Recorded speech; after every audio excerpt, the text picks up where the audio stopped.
to be open, to keep learning together. As you know, two of our main goals here are to connect and to act. And I just want to commend everyone for how open everyone has been to that. I have not been in the hallway where 5 new people haven't come up to talk. So let's keep connecting, meeting people we don't know. And also how inspired I am by how everyone is opening their phones when the panelists invite us to participate, to put a tweet or go to a website. Let's continue to follow the panelists' lead so we can act together and not save it for another day. So with that, friends, today at this panel, we're here at Disrupting Business as Usual, Investment ESG and the Uyghur Genocide. And I'm going to hand the mic over to our great moderator, Anita Durrett, who is the Director of Investor Alliance for Human Rights. Let's hear it for Anita Durrett. Thanks so much, Rabbi. Can you hear me? Is this working all right? Yeah, okay, great. Hey, I know we're the after lunch crowd, panel, so hopefully we'll keep you interested in the topic, and thank you so much for being here. My name is Anita Durrett. I'm the Director of the Investor Alliance for Human Rights, and hence the topic of conversation today is on investments. Surprise, surprise.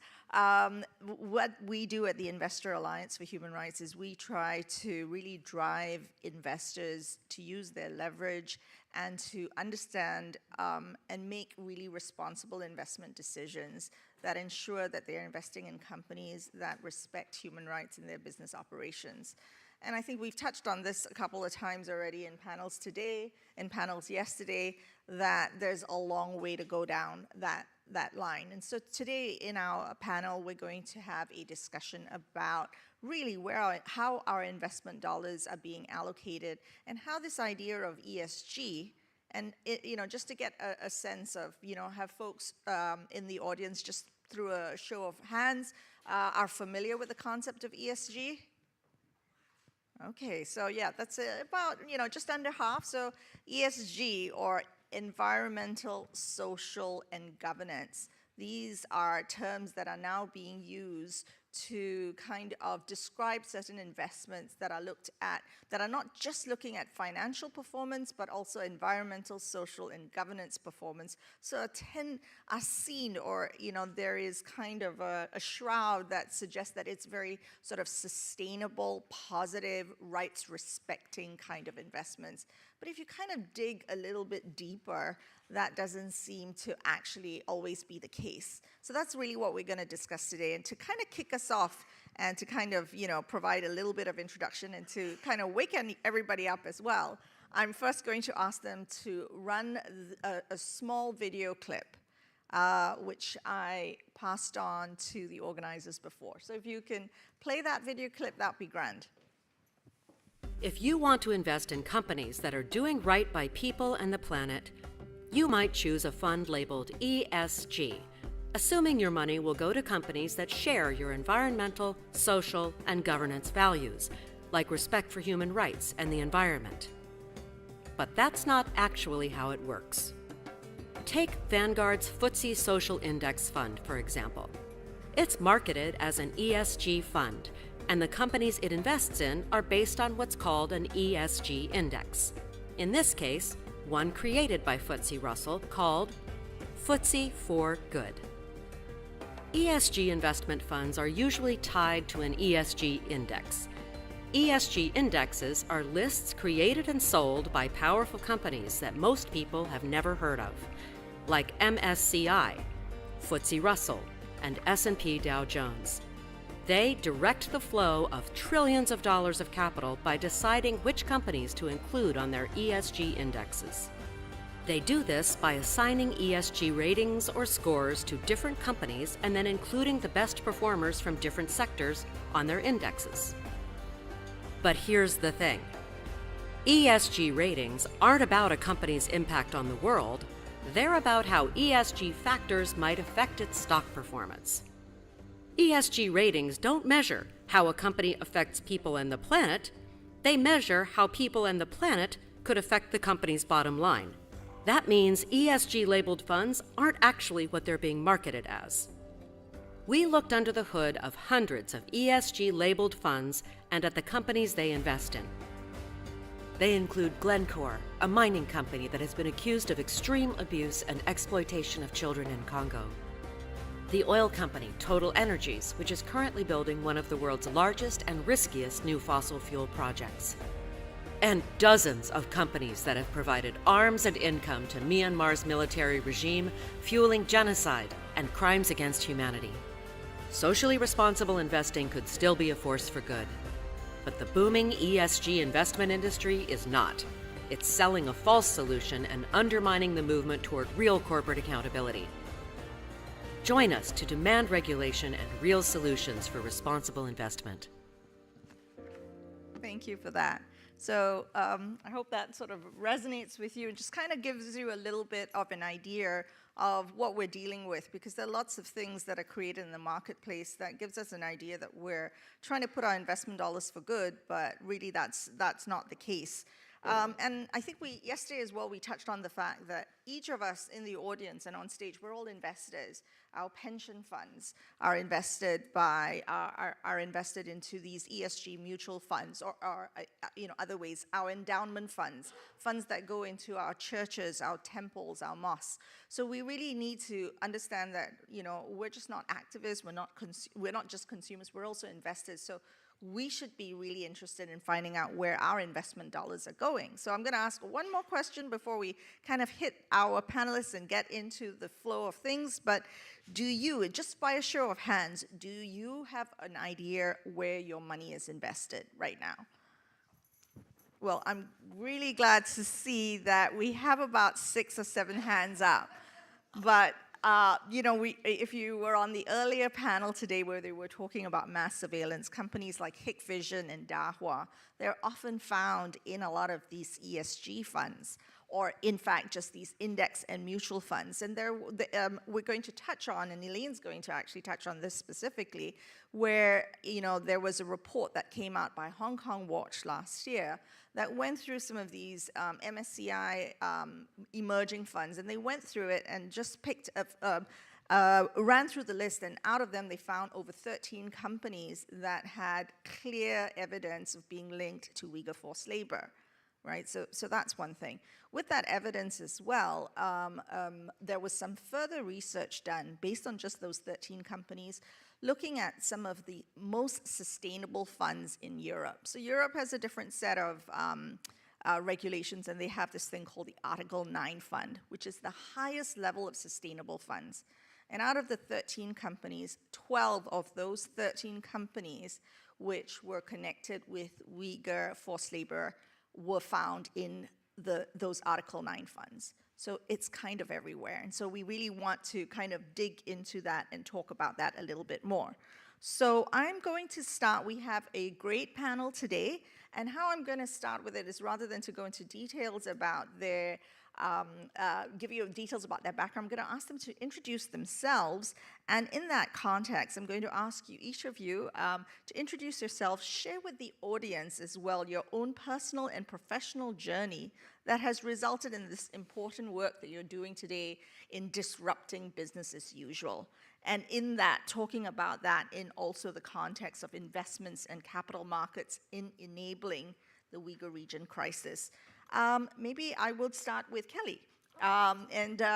Kelly, if you could just, tell the audience a little bit by yourself and give us a little background. Thank you. Sure. I'm Kelly Curry, and my first job in Washington, really working on foreign policy, was working on something called the Congressional Human Rights Caucus, which is now today the Lantos Commission on Human Rights.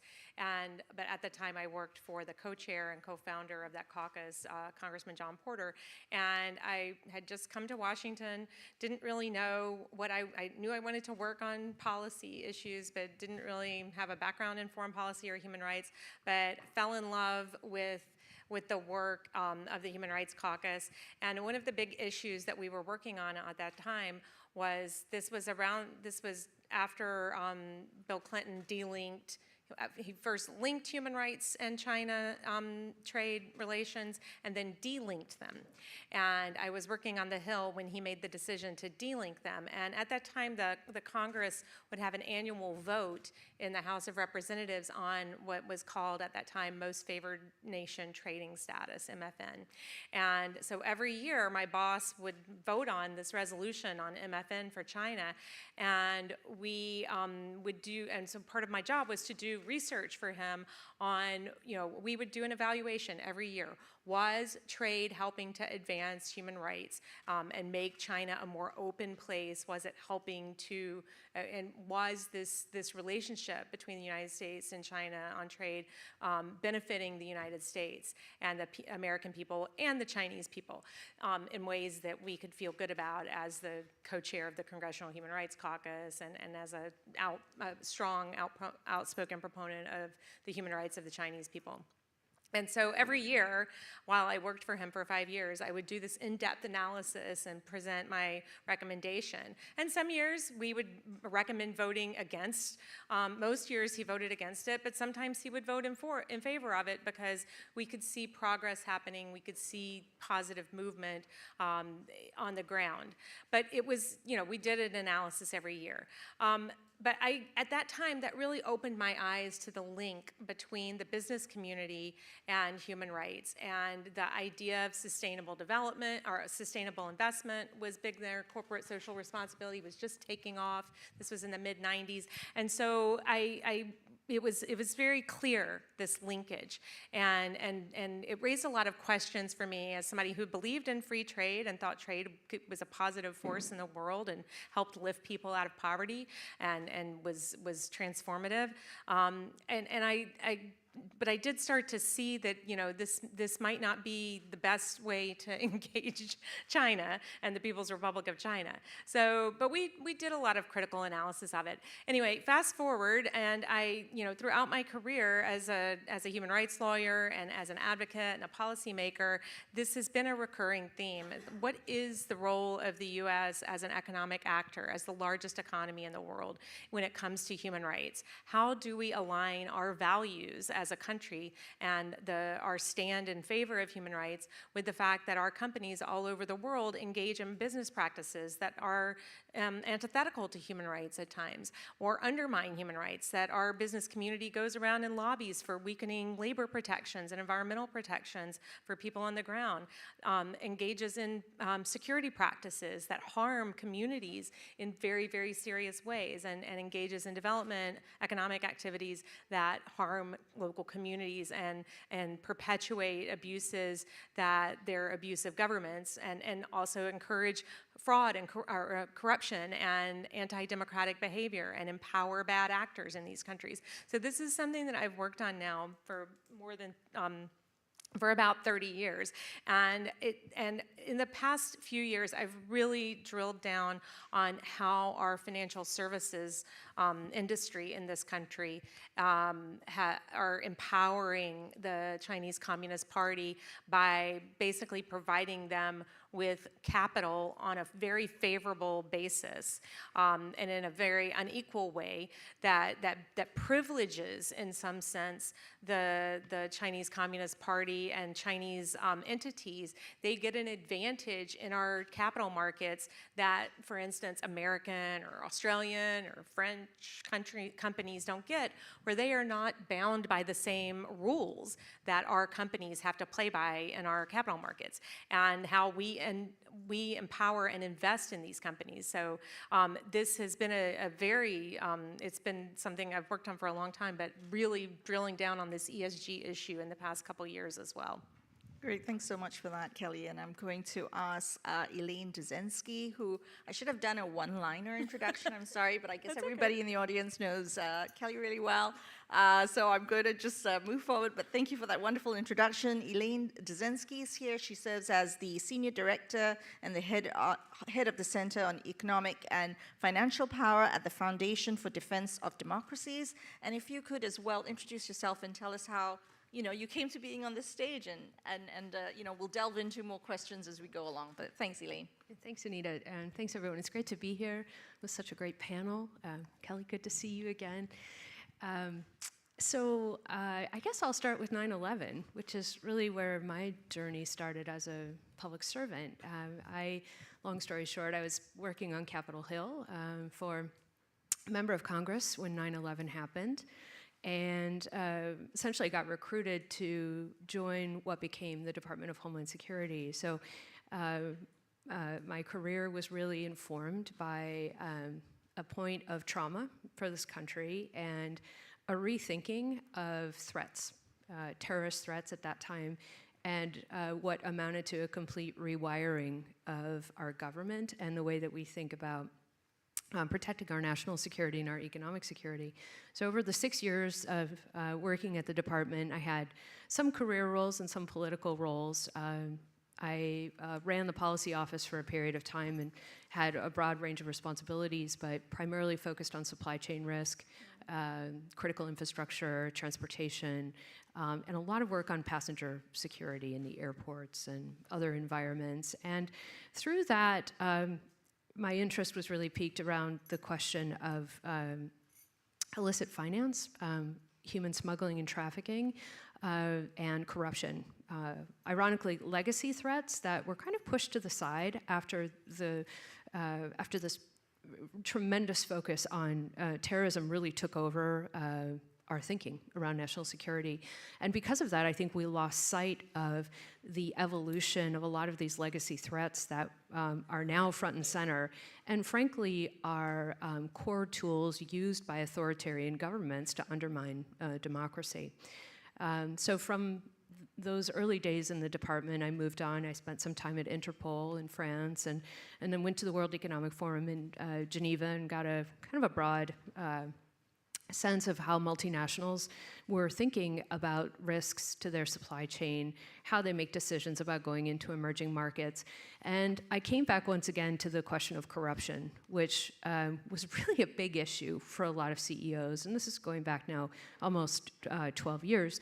But there was a sea change in terms of how companies were thinking about this risk of corruption and what to do about it. And for some, it was a check the box kind of regulatory requirement, compliance issue, if you will.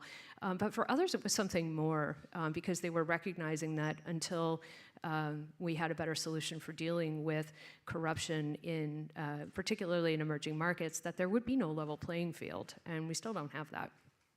So these issues persist. What I think has changed in the last couple of years, and it's now something I'm working on at the foundation, is this question around strategic corruption and how tools of corruption, we see it in the Belt and Road Initiative, we see it in many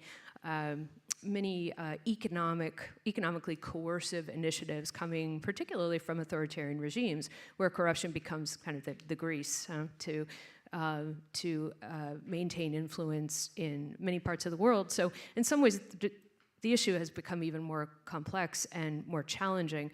On the other hand, I think what it clarifies, and what hopefully we'll get into today, is why we need to really push forward on radical transparency, and that's a theme that I'll pick up in just a minute. So thank you. No, great, thanks so much. Darren Spink.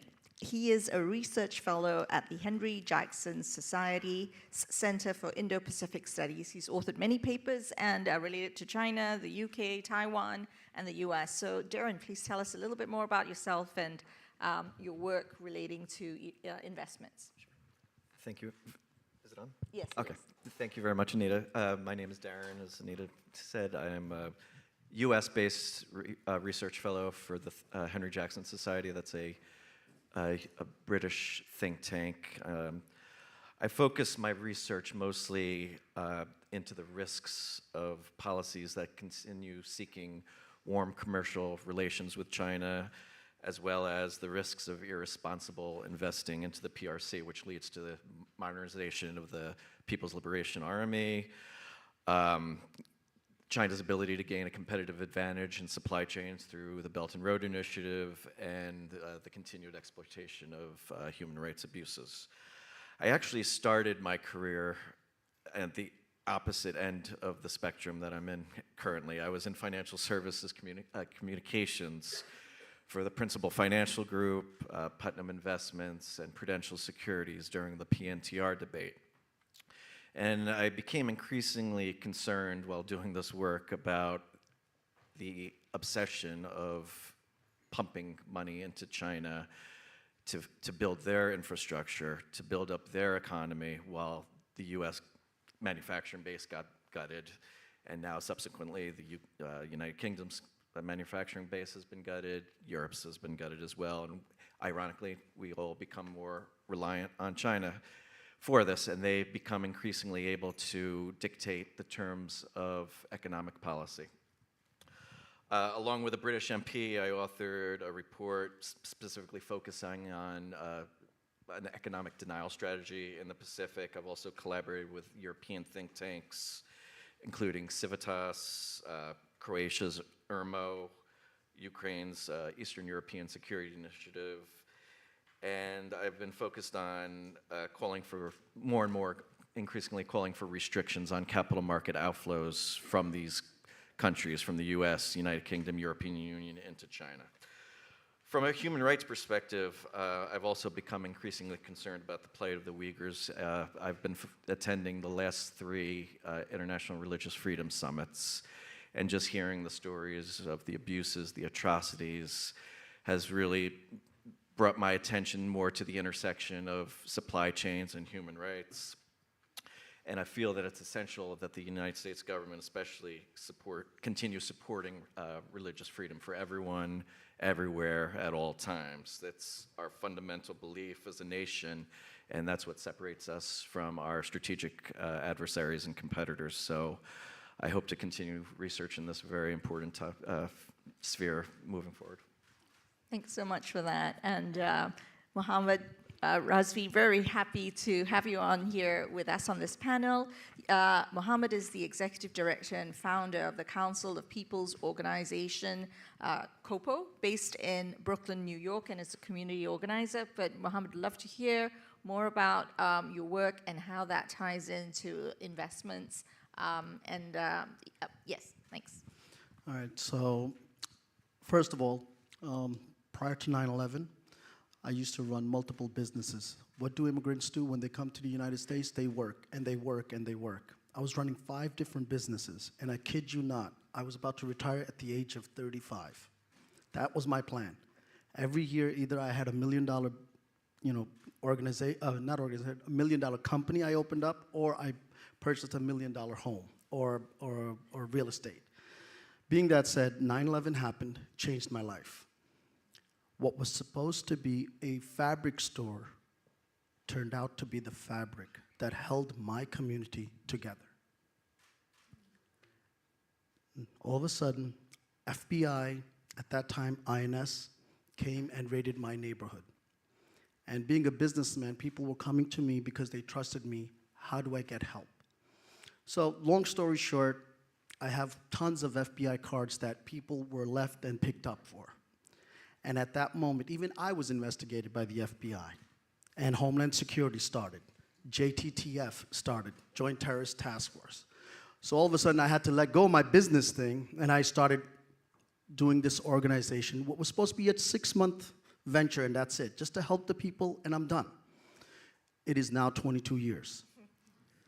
Where the FBI, Homeland Security, INS, Secret Service, all these guys were questioning me. Right now, I run the largest FBI youth career day for Muslims. And every one of them wants their logo with my logo. The reason why I show you this is, but that's the change when you have to do, and thinking about investment and thinking about even business, what I had to do. I let it go. I let go all that. I used to have Bill Gates' picture when he retired to do charity work. I said, I'm already doing it. But the important thing is, as we understand what's happening in the global context, what I was doing here, and you guys must have met my dearest friend, his name is Rabbi Bob Kaplan, yesterday, hopefully. Amazing guy, awesome guy. And I kid you not, he and I traveled to Israel, and I do presentations like this to the Israeli police force, to their higher-ups, that you have to involve other groups, otherwise they're going to feel that they're disenfranchised. Not only that, but also in Britain. Also, I've done it in Russia with my dear friend Rabbi Bob Kaplan, multiple countries, just to show them, two little guys from Brooklyn, what we're able to do. Just two guys getting along, because my focus and my dear friend Rabbi Bob Kaplan's, his focus is so his daughter and my daughter can cross that street at night, and let's get that light lamp for that street to be fixed. That's what we focus on. And I am not joking. You can ask Rabbi Bob Kaplan. Till today, there's a place where we were called in from the U.S. Embassy of Israel to come in and help to diffuse the situations in Akko. Till today, and it's been almost, I think, 10 years now, the chief rabbi and the chief imam communicate even during this tension time with each other, because they have to live side by side.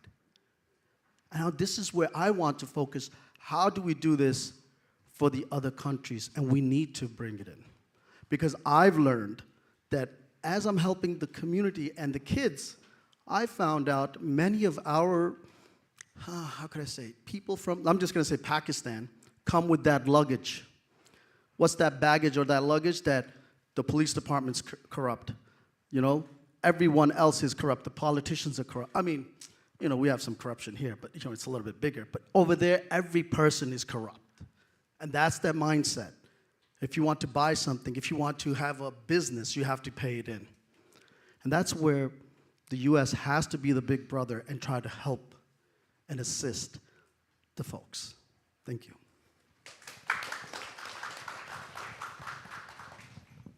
Thanks for that, Mohammed.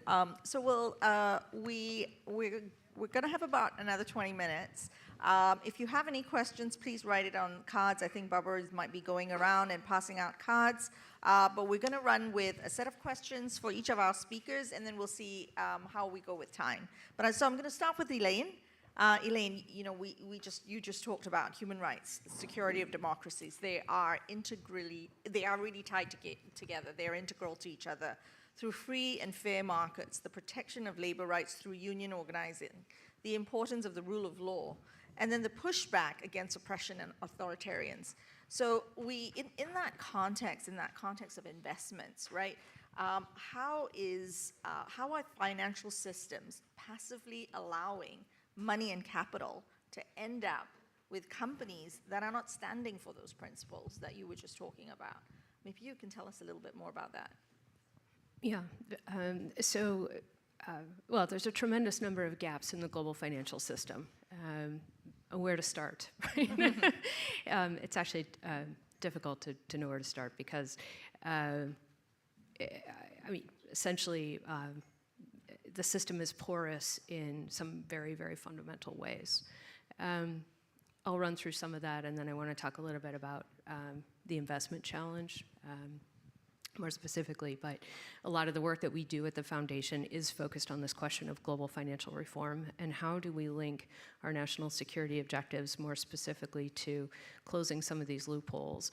A lot of the focus, and this is really, again, since 9/11, has gone back to dealing with financial institutions and really trying to set the bar in terms of anti-money laundering, anti-corruption, other standards and best practices, and sometimes legal requirements that bring the entire system up to a certain point. And it's a really good example of where the US, I think, has done a pretty good job of leading, and where many other countries have come along. And where we've managed to work with allies and partners pretty effectively.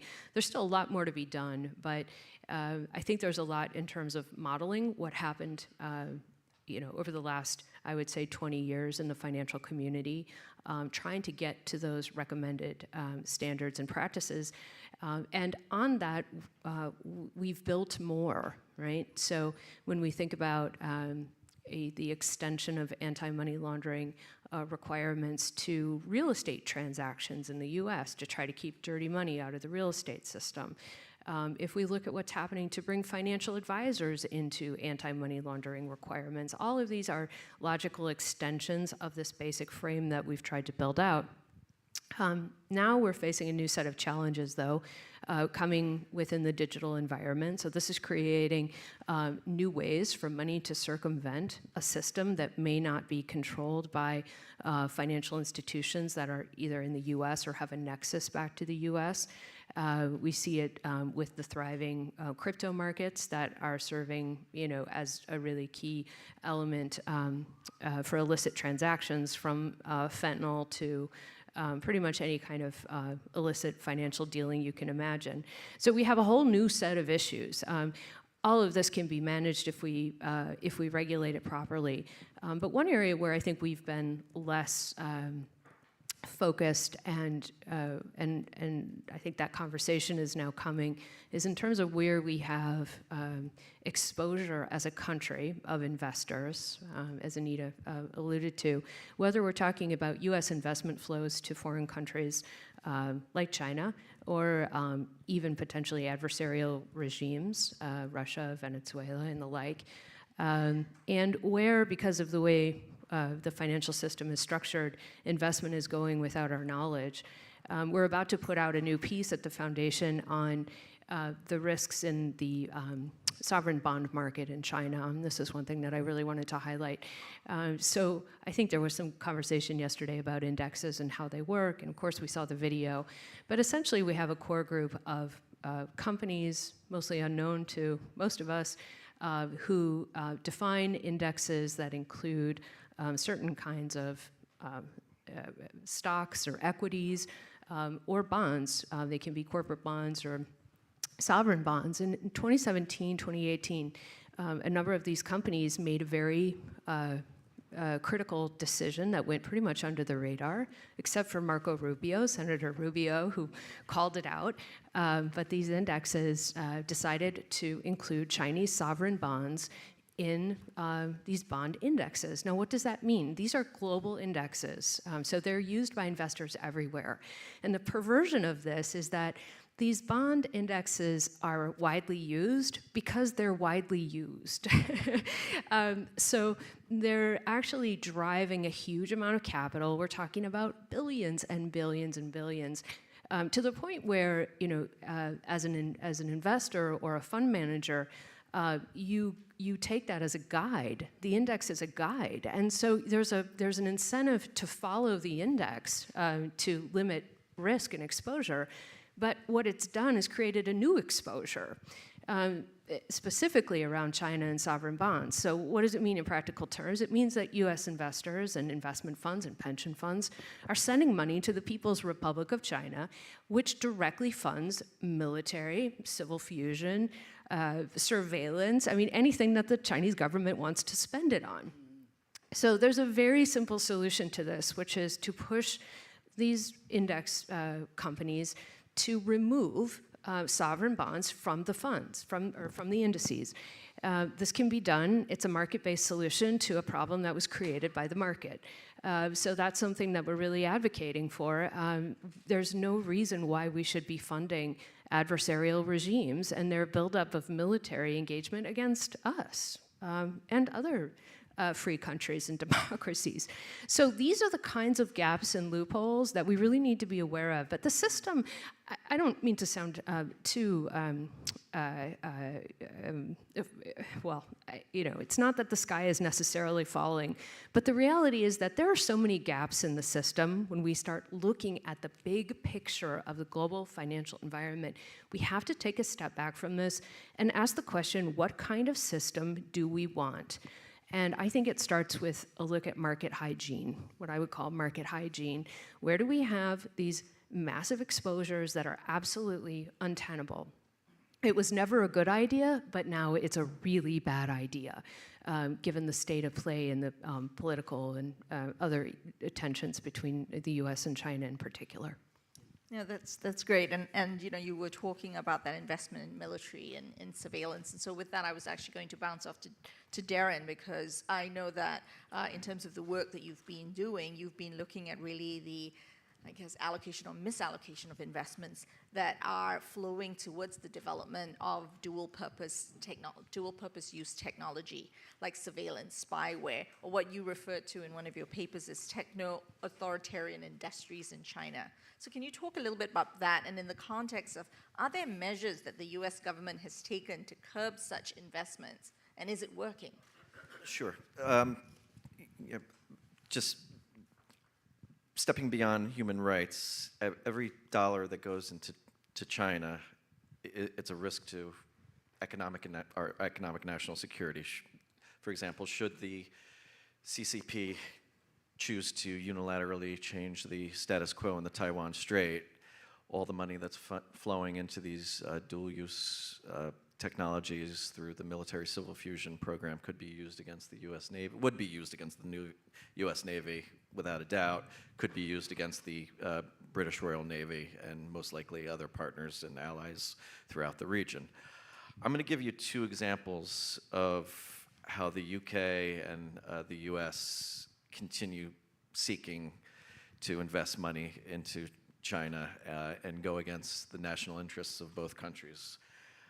Over a year after the United Kingdom, UK's parliament declared a genocide in East Turkestan, and 2 years after Hong Kong self-governance ended at the hands of the CCP, the City of London, which is the UK's Wall Street essentially, put out a paper called Greening the Belt and Road, a UK-China collaboration.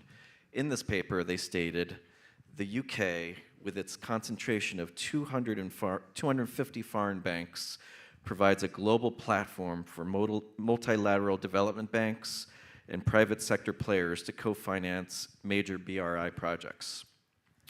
The UK's professional services, insurance, and maritime firms also provide critical support to BRI deals, robust financing structures, and ensure that risks are well mitigated, I'm going to say that a second time, and diversified.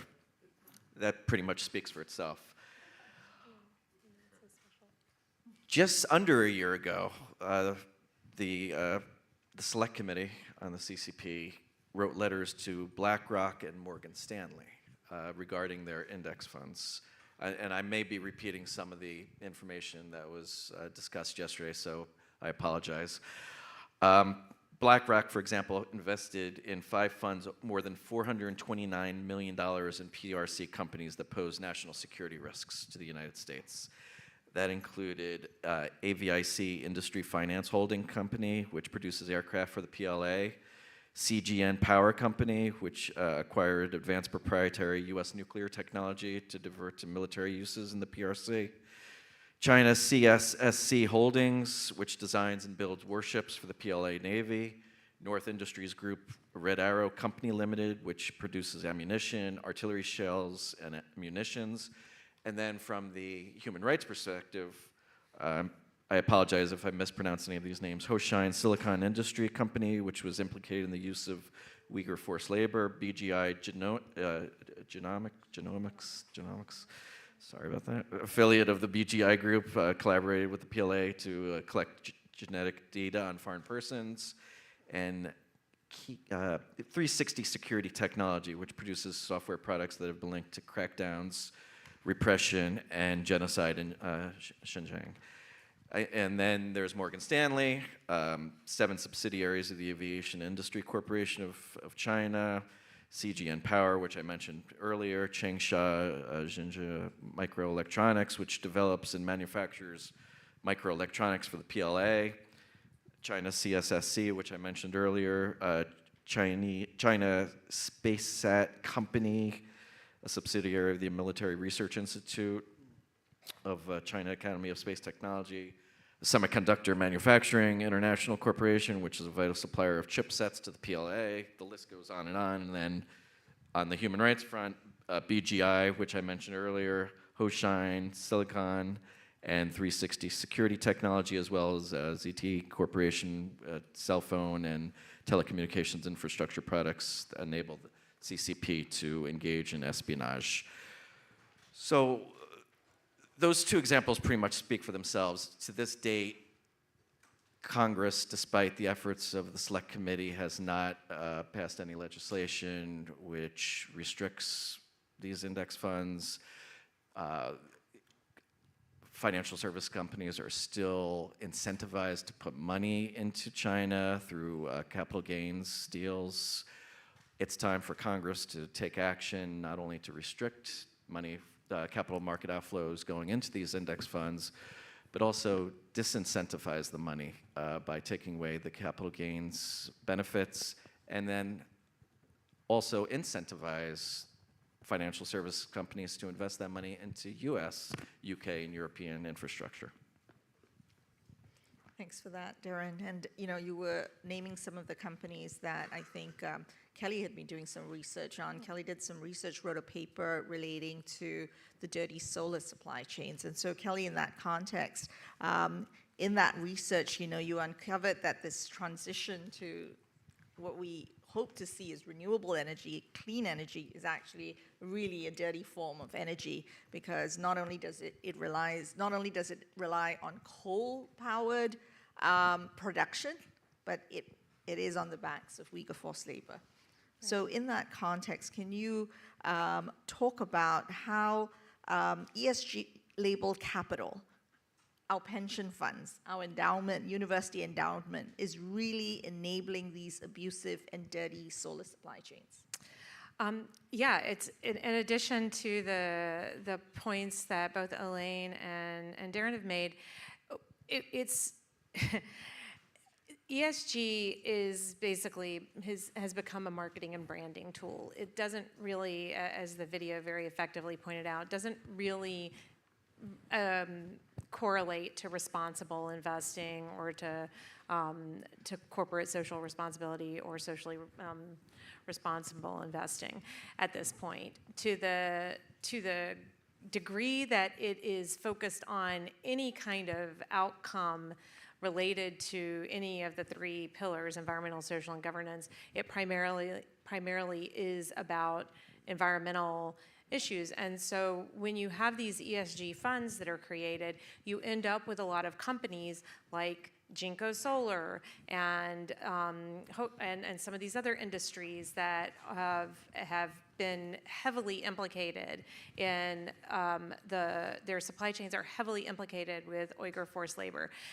Because solar panels are made of something called polysilicon, and nearly 80% of the global polysilicon supply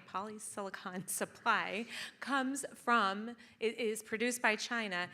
There are reports that you cannot basically make a solar panel out of polysilicon without using polysilicon that is implicated in forced labor. So the big push into green energy and the big push to solar has been done on the backs of Uyghur forced labor.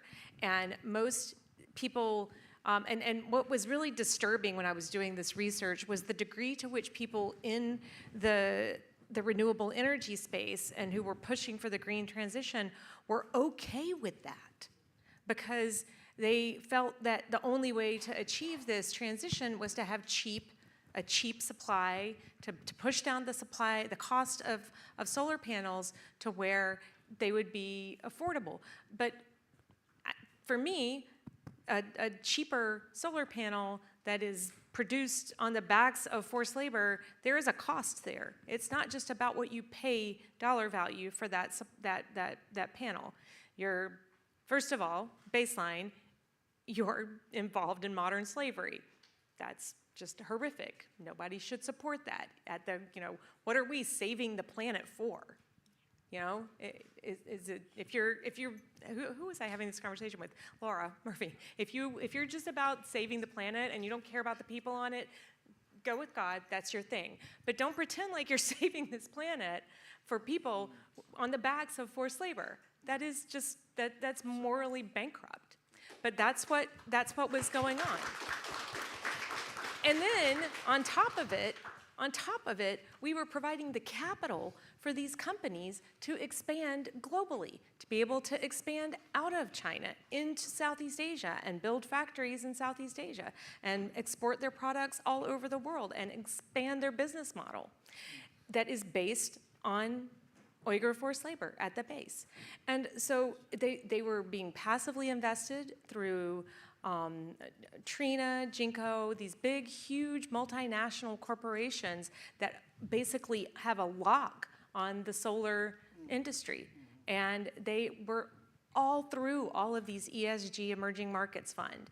And you know, the way that this works, as you could see from what Elaine and Darren were saying, is once something gets into an index, once a company's in an index, then all these Vanguard, Fidelity, BlackRock, State Street, all of them use those indexes as the base for building a mutual fund. So I'm gonna ask a different question. How many of you own shares in a mutual fund or have a 401k? See, this is almost everybody, right?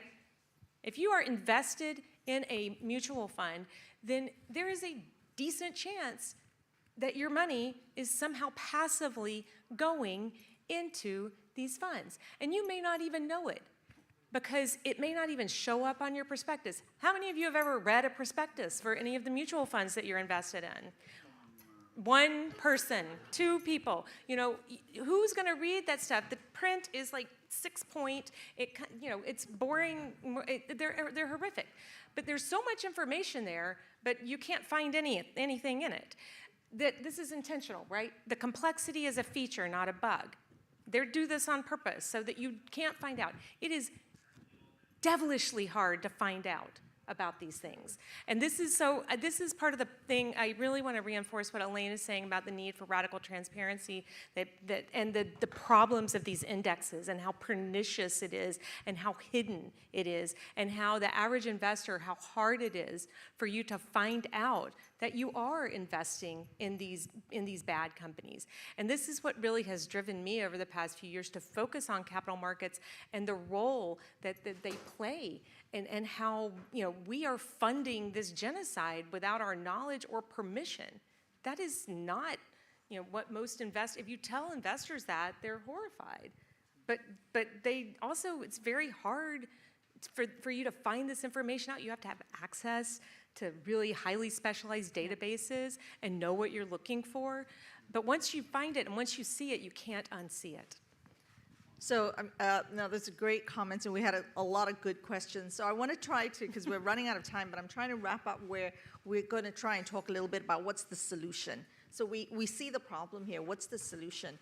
And I'm going to, I've got a couple of comments, but I want to throw it to Mohammed, because in the context of you also speaking about, you know, the U.S. showing leadership, right, taking that leadership role, how do we change things such that our investments are actually going into building the community, building our community, building up the Uyghur community? Maybe you can provide your thoughts on that, and then I'll close off with a couple of comments. Yeah, absolutely. I'm just going to start off with something that's local, which actually affects international.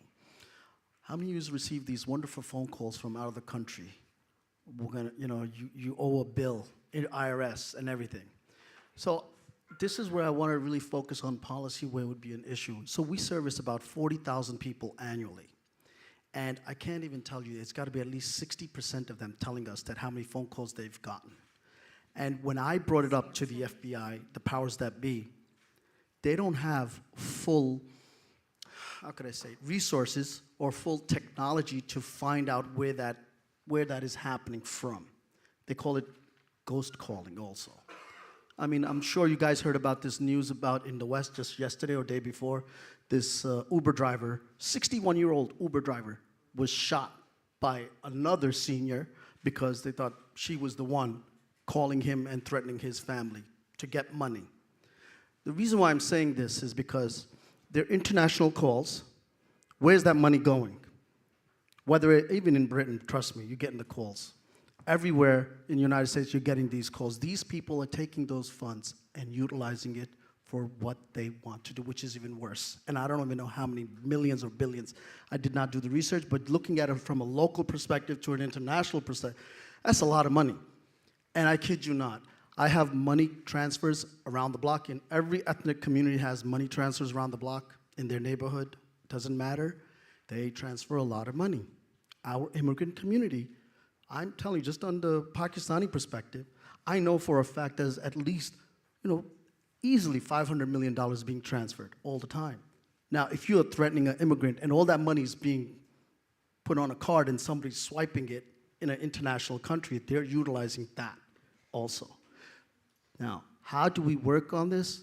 This young lady with the food, with the money from the foundation, try to figure that out, a policy that we can talk about, where get the resources to get these people who are scamming us on a different way.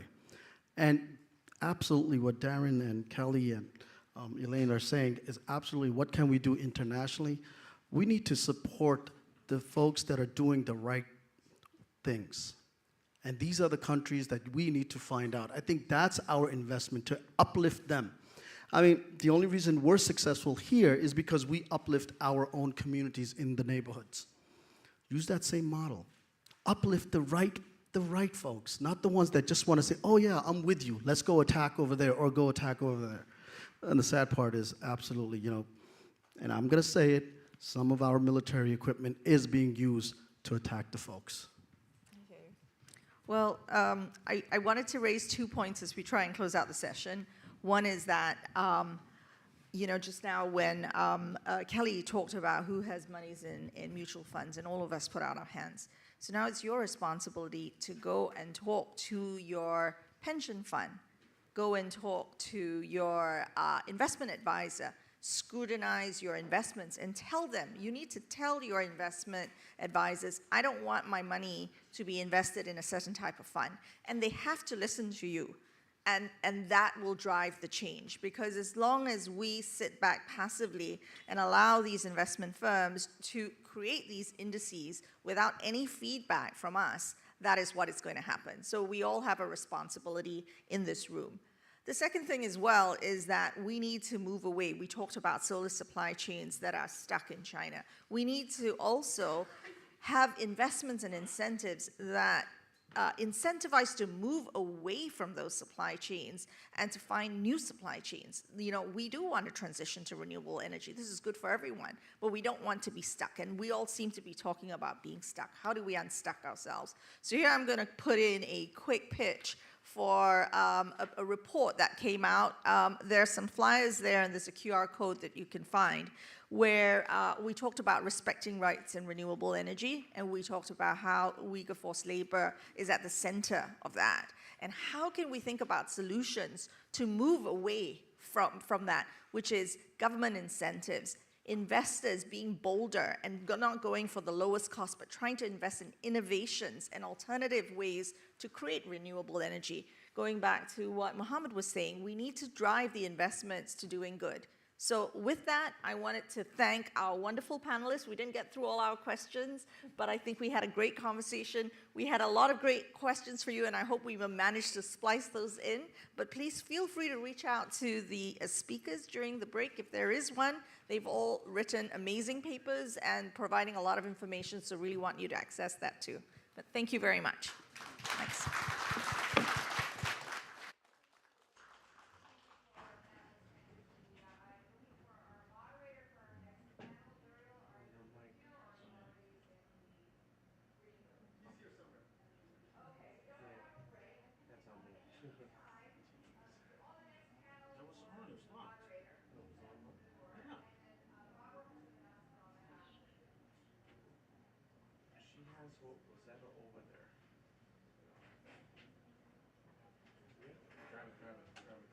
Yeah, 12. What's 12? You want to pick it up this flyer? It has 2 QR codes. One of them has the investor guidance on renewable energy and the climate transition and Uyghur forced labor in these supply chains. The other one is a policy brief for government. So if you work for a government, that might be handy. Don't worry about it. It was. Thank you.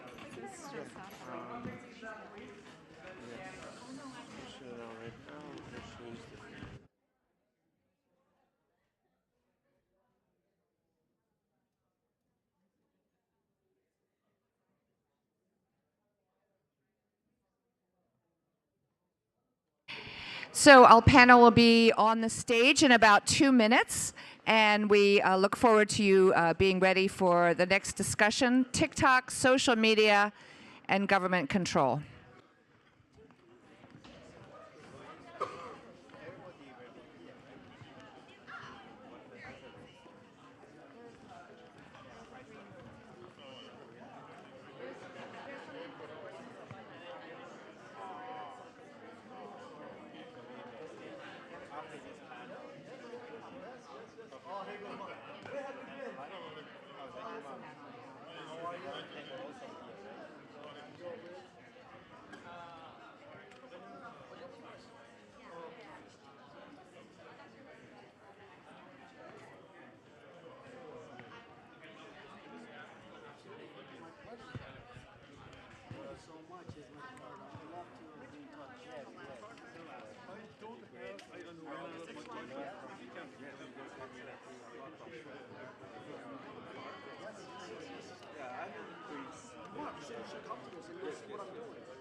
Yeah, if you can. Let's stay in touch.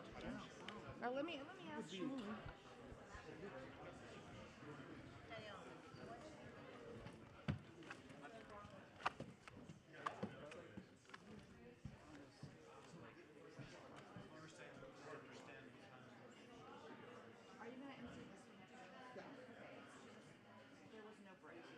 Oh, there's no break. Oh.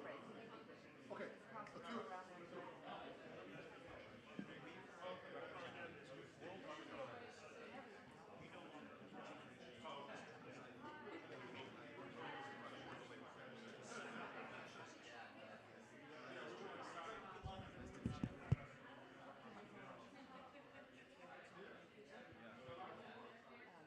Thank you. Great, thank you. I don't have any cards on me, but I'll reach out to you and send you my information. This pin is wonder. It's infinite. It's a hologram. It's a reminder to keep wonder at the center of this very heavy, intense work. I do work in moral education, and we try to remind ourselves about wonder and humor and things like that all the time, because otherwise we burn out. Are you working with the Self Foundation? Yeah. Is that education grantee? Yeah, Witness Institute. Yeah, we're both. We should talk, grantees, yeah. so we're one of them. Right. We're with. Yeah. Good.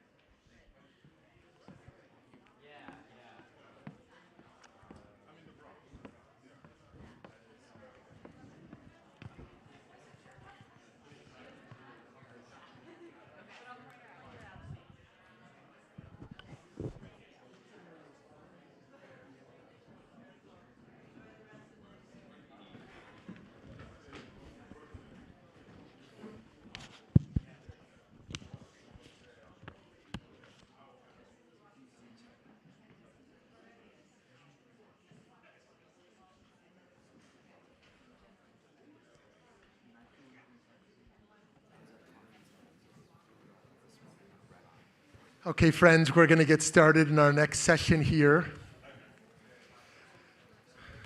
One of the comments of Professor Elie Wiesel once was how remarkable it was that Theodor Herzl and Sigmund Freud grew up in the same district in Vienna, but they never met each other.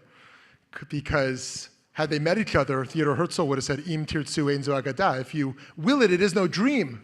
And Freud would have said, you have a dream. Lay down on my couch, and I'll cure you of that dream. And in fact, the world is trying to cure us of dreams. That's what the world is trying to do us. They say it's all okay, status quo, complacency. And this conference is about dreaming, but dreaming about how the impossible can be possible, how the CCP can be stopped, how a marginalized minority that is experiencing genocide can be halted. And it's more than dreaming. It's about putting the best experts on the stage to ensure we can have all the tools possible for the corporate sector, for the political sector, and beyond to create the lasting impact we do to ensure we can stop the Uyghur genocide now.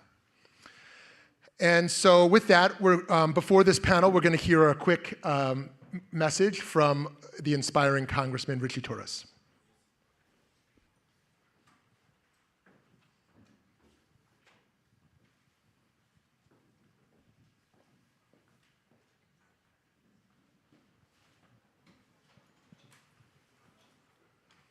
Hello, I'm Congressman Richie Torres, proudly representing New York's 15th Congressional District in the Bronx. I'm sorry I could not join you in person, but I'm grateful to all of you for sounding the alarm about the plight of Uyghur Muslims. A few months ago, I remember hearing profound testimony of survivors of China's horrific prison camps for Uyghur Muslims. Their words reverberated powerfully through the halls of Congress, piercing our hearts with the stark reality of unimaginable suffering. Forced to endure unspeakable horrors, the deprivation of their faith, agony of starvation, brutality of shackles, the abomination of sexual assault. The courage of Uyghur Muslims in speaking out serves as a beacon of resilience in the face of genocide. I'm especially grateful for the impassioned opening statements from Elijah Wiesel, who is carrying forward the legacy of his father, who once said that the opposite of love is not hate, it is indifference. We must break the cycle of indifference and raise awareness about the CCP's genocide against Uyghur Muslims. We stand at a critical juncture where the collective voice of conscience resonates louder now than ever before. It is incumbent upon all of us to acknowledge the urgency of this moment, to recognize the imperative of action, and to harness the power of our collective will to effect change, to amplify the voices and stories of Uyghur Muslims.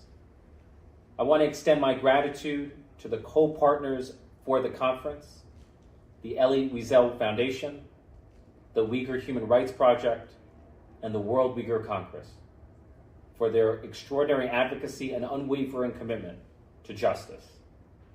May it serve as a model of hope and care that extends far beyond themselves. Their mobilization of interfaith action in New York exemplifies the spirit of solidarity that is essential in our quest to end this genocide. Let us draw inspiration from the courage of survivors whose resilience in the face of totalitarianism serves as a testament to the indomitable spirit of the human soul. May their testimonies fuel our determination, guide our actions, and inspire us to stand as unwavering champions of justice, dignity, and human rights for all. Friends, thank you. If you don't know Congressman Torres, it's worth noting, given the topic of this panel, that he's been at the forefront of the fight against TikTok. And the panel we're about to discuss is TikTok, social media, and the CCP's agenda to control information. I'm going to hand it over to our moderator, Uriel Epstein, who, prior to joining Renewed Democracy Initiative as its executive director, Uriel worked in the private sector, first as a consultant at the Boston Consulting Group, and then in strategy at startups in the mobility space, including DoorDash and Uber. As a student at Yale University, he founded and to this day continues to chair the Peace and Dialogue Leadership Initiative, an organization dedicated to bringing the civil-military divide and creating a space on campuses for a nuanced discussion of the U.S. role in the Middle East. Please join me in welcoming Uriel Epstein.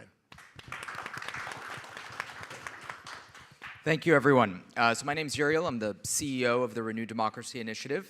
We're an organization that defend their own democracies. So I'm incredibly pleased to be here with all of you today to talk about this tragic but utterly critical and, quite frankly, under-discussed topic. So I also want to thank the Elie Wiesel Foundation, the Uyghur Human Rights Project, and the World Uyghur Congress. And I want to especially call out my friends Alicia Wiesel, Nuri Turkel, Omar Kanat, who I understand are all here today and have been good partners to the Renewed Democracy Initiative. So I'm pleased today to be moderating a panel on TikTok, social media, and the CCP. I think it's the first time I've moderated a panel with 5 panelists, so I will do my best and bear with me. So to begin, I will very briefly introduce each of the panelists. Omar Kudrat is the founder of the Muslim Coalition for America, a former congressional candidate, and a former Department of Defense prosecutor. Lydia Moynihan is a business reporter with the New York Post.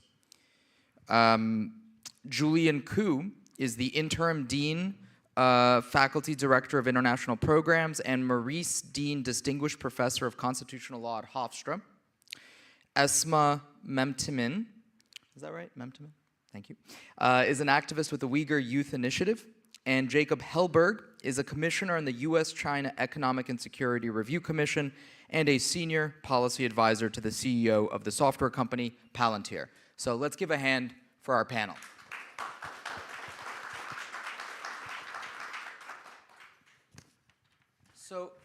So I want to start very simply. Show of hands, up or down. On Saturday, when Congress votes on whether or not to force the sale of TikTok, should it vote yay or nay? Hands for yay. Okay, so unanimous, though. There's not going to be a lot of fireworks here today. Well, let's begin then. Let's dig in. So Omar, we'll start with you. The topic of this panel is TikTok, social media, and obviously the CCP's agenda to control information. And TikTok is obviously going to occupy a lot of this conversation, given that there's a bill right now to get a forced sale of it from ByteDance. But let's zoom out a little bit.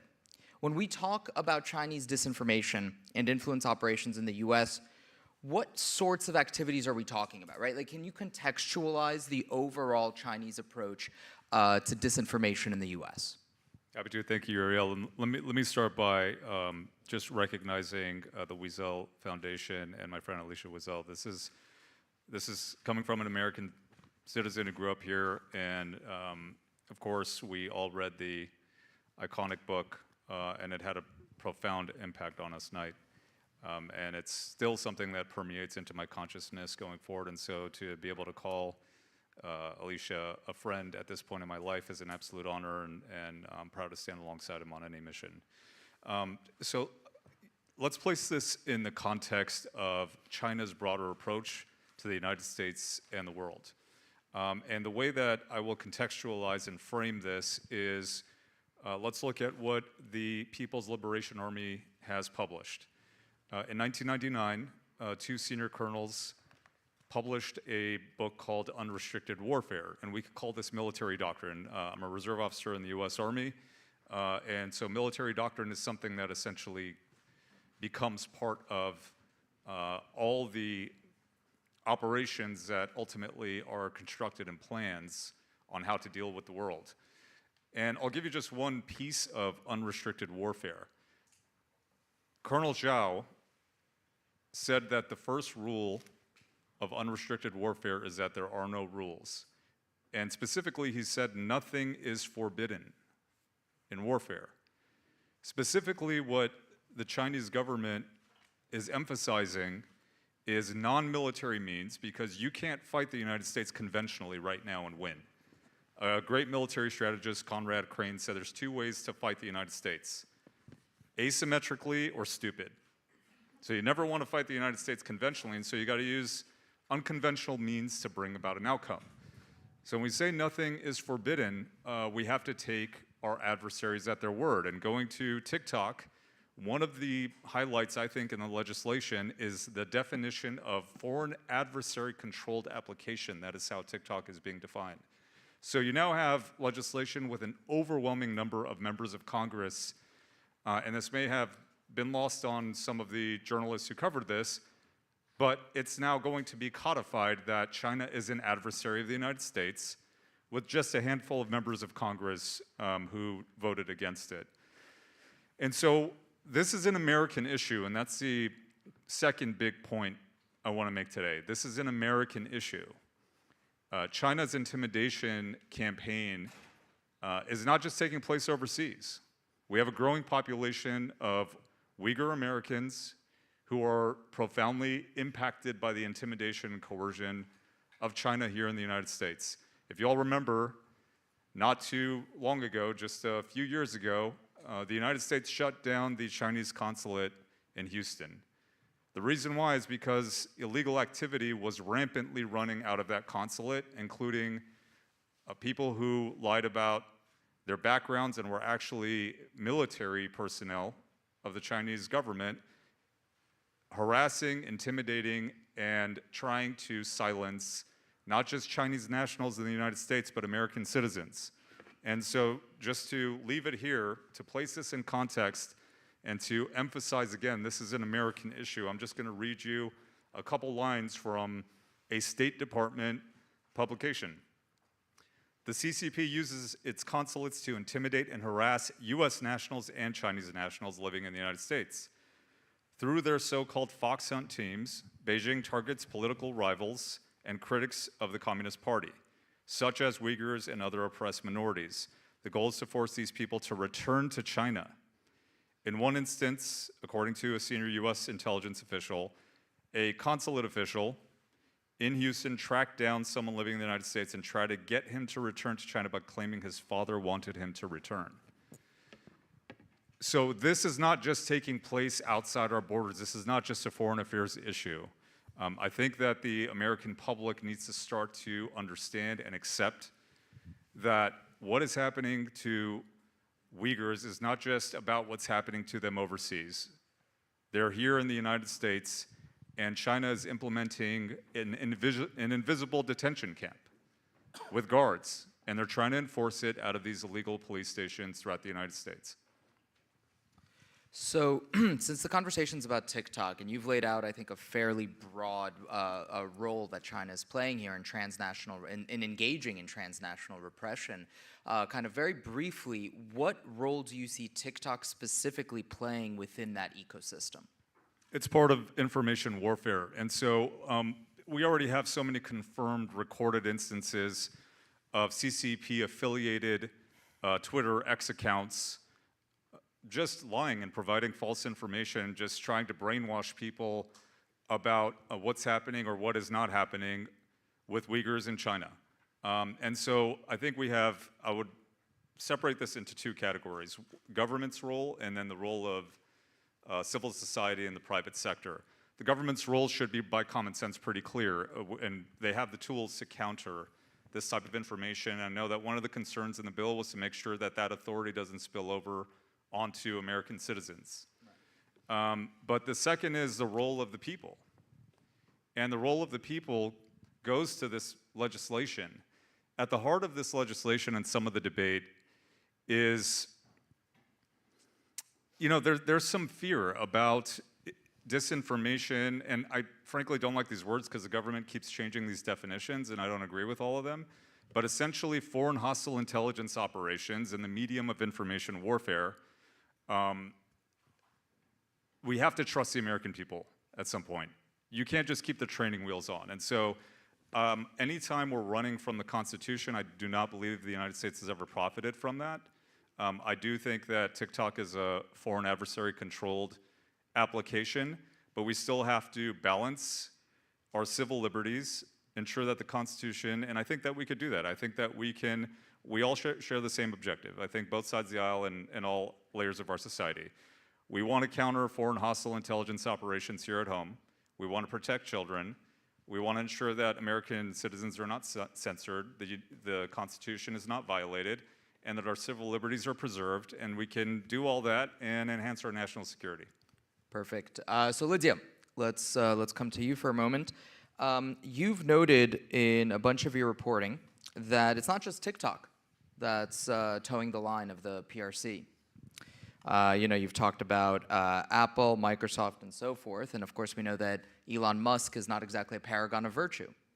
So what is the key difference in your mind? Well, what are the examples of what these other tech companies are doing in terms of, I guess, supporting the Chinese line?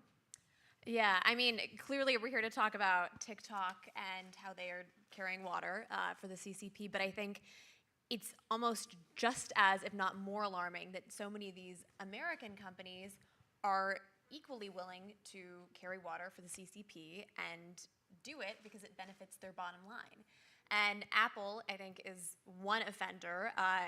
And just to illustrate how important China is to them, the day that the news broke that China was going to limit the iPhone use of its government officials, Apple's market cap lost about $200 billion. So there is a recognition that they rely on China heavily, not just for their market, but also for their supply chain. And if you remember just a few years ago, there was legislation saying, hey, let's not have slave labor, let's not have forced concentration camps that are forcing Uyghur Muslims to create these products. Let's try and get that out of the supply chain. And the idea that you would basically want to eliminate slavery from a supply chain should be like a pretty bipartisan issue.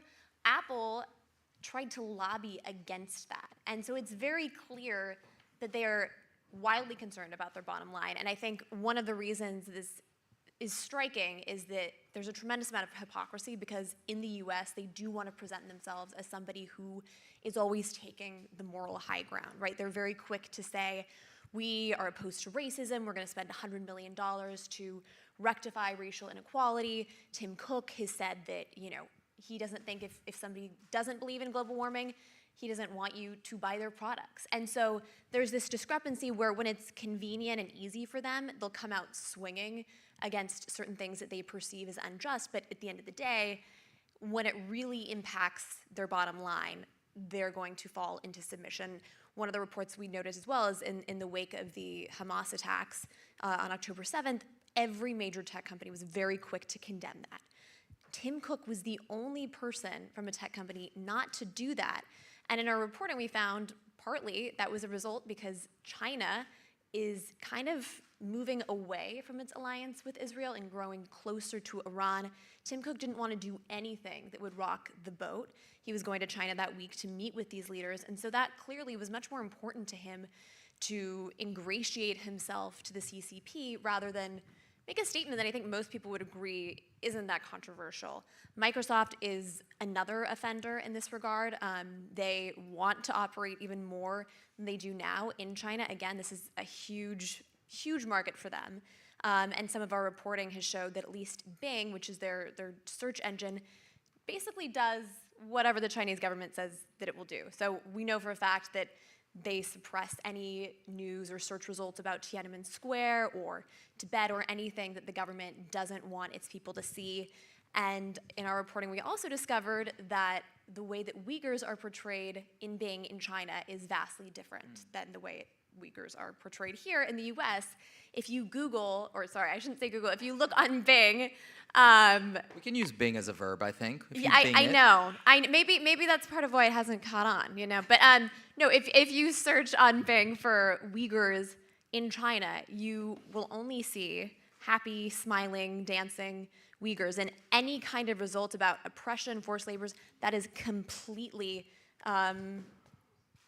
eliminated. That doesn't exist there. And I think as a result of our reporting, we do see that in DC, this is something that lawmakers are aware of, and they're saying, okay, well, if Microsoft is willing to do this, why are we going to continue to funnel US tax dollars to give them all of these government contracts? So I do think the encouraging thing on that front is I think a lot of these companies are going to be facing increasing scrutiny as a result of sort of carrying water. Is the key difference in your mind then that TikTok is essentially state-owned by the CCP and Microsoft and Apple are obviously not? Well, I think it's not surprising that, yeah, it's a Chinese company essentially, ByteDance. And so I don't think that any of the stuff that we're learning is that shocking. I don't think it's that shocking that they're basically monitoring and surveilling journalists. So they're trying to sow election disinformation in Taiwan, or like they did in the US in 2022, according to some intelligence reports.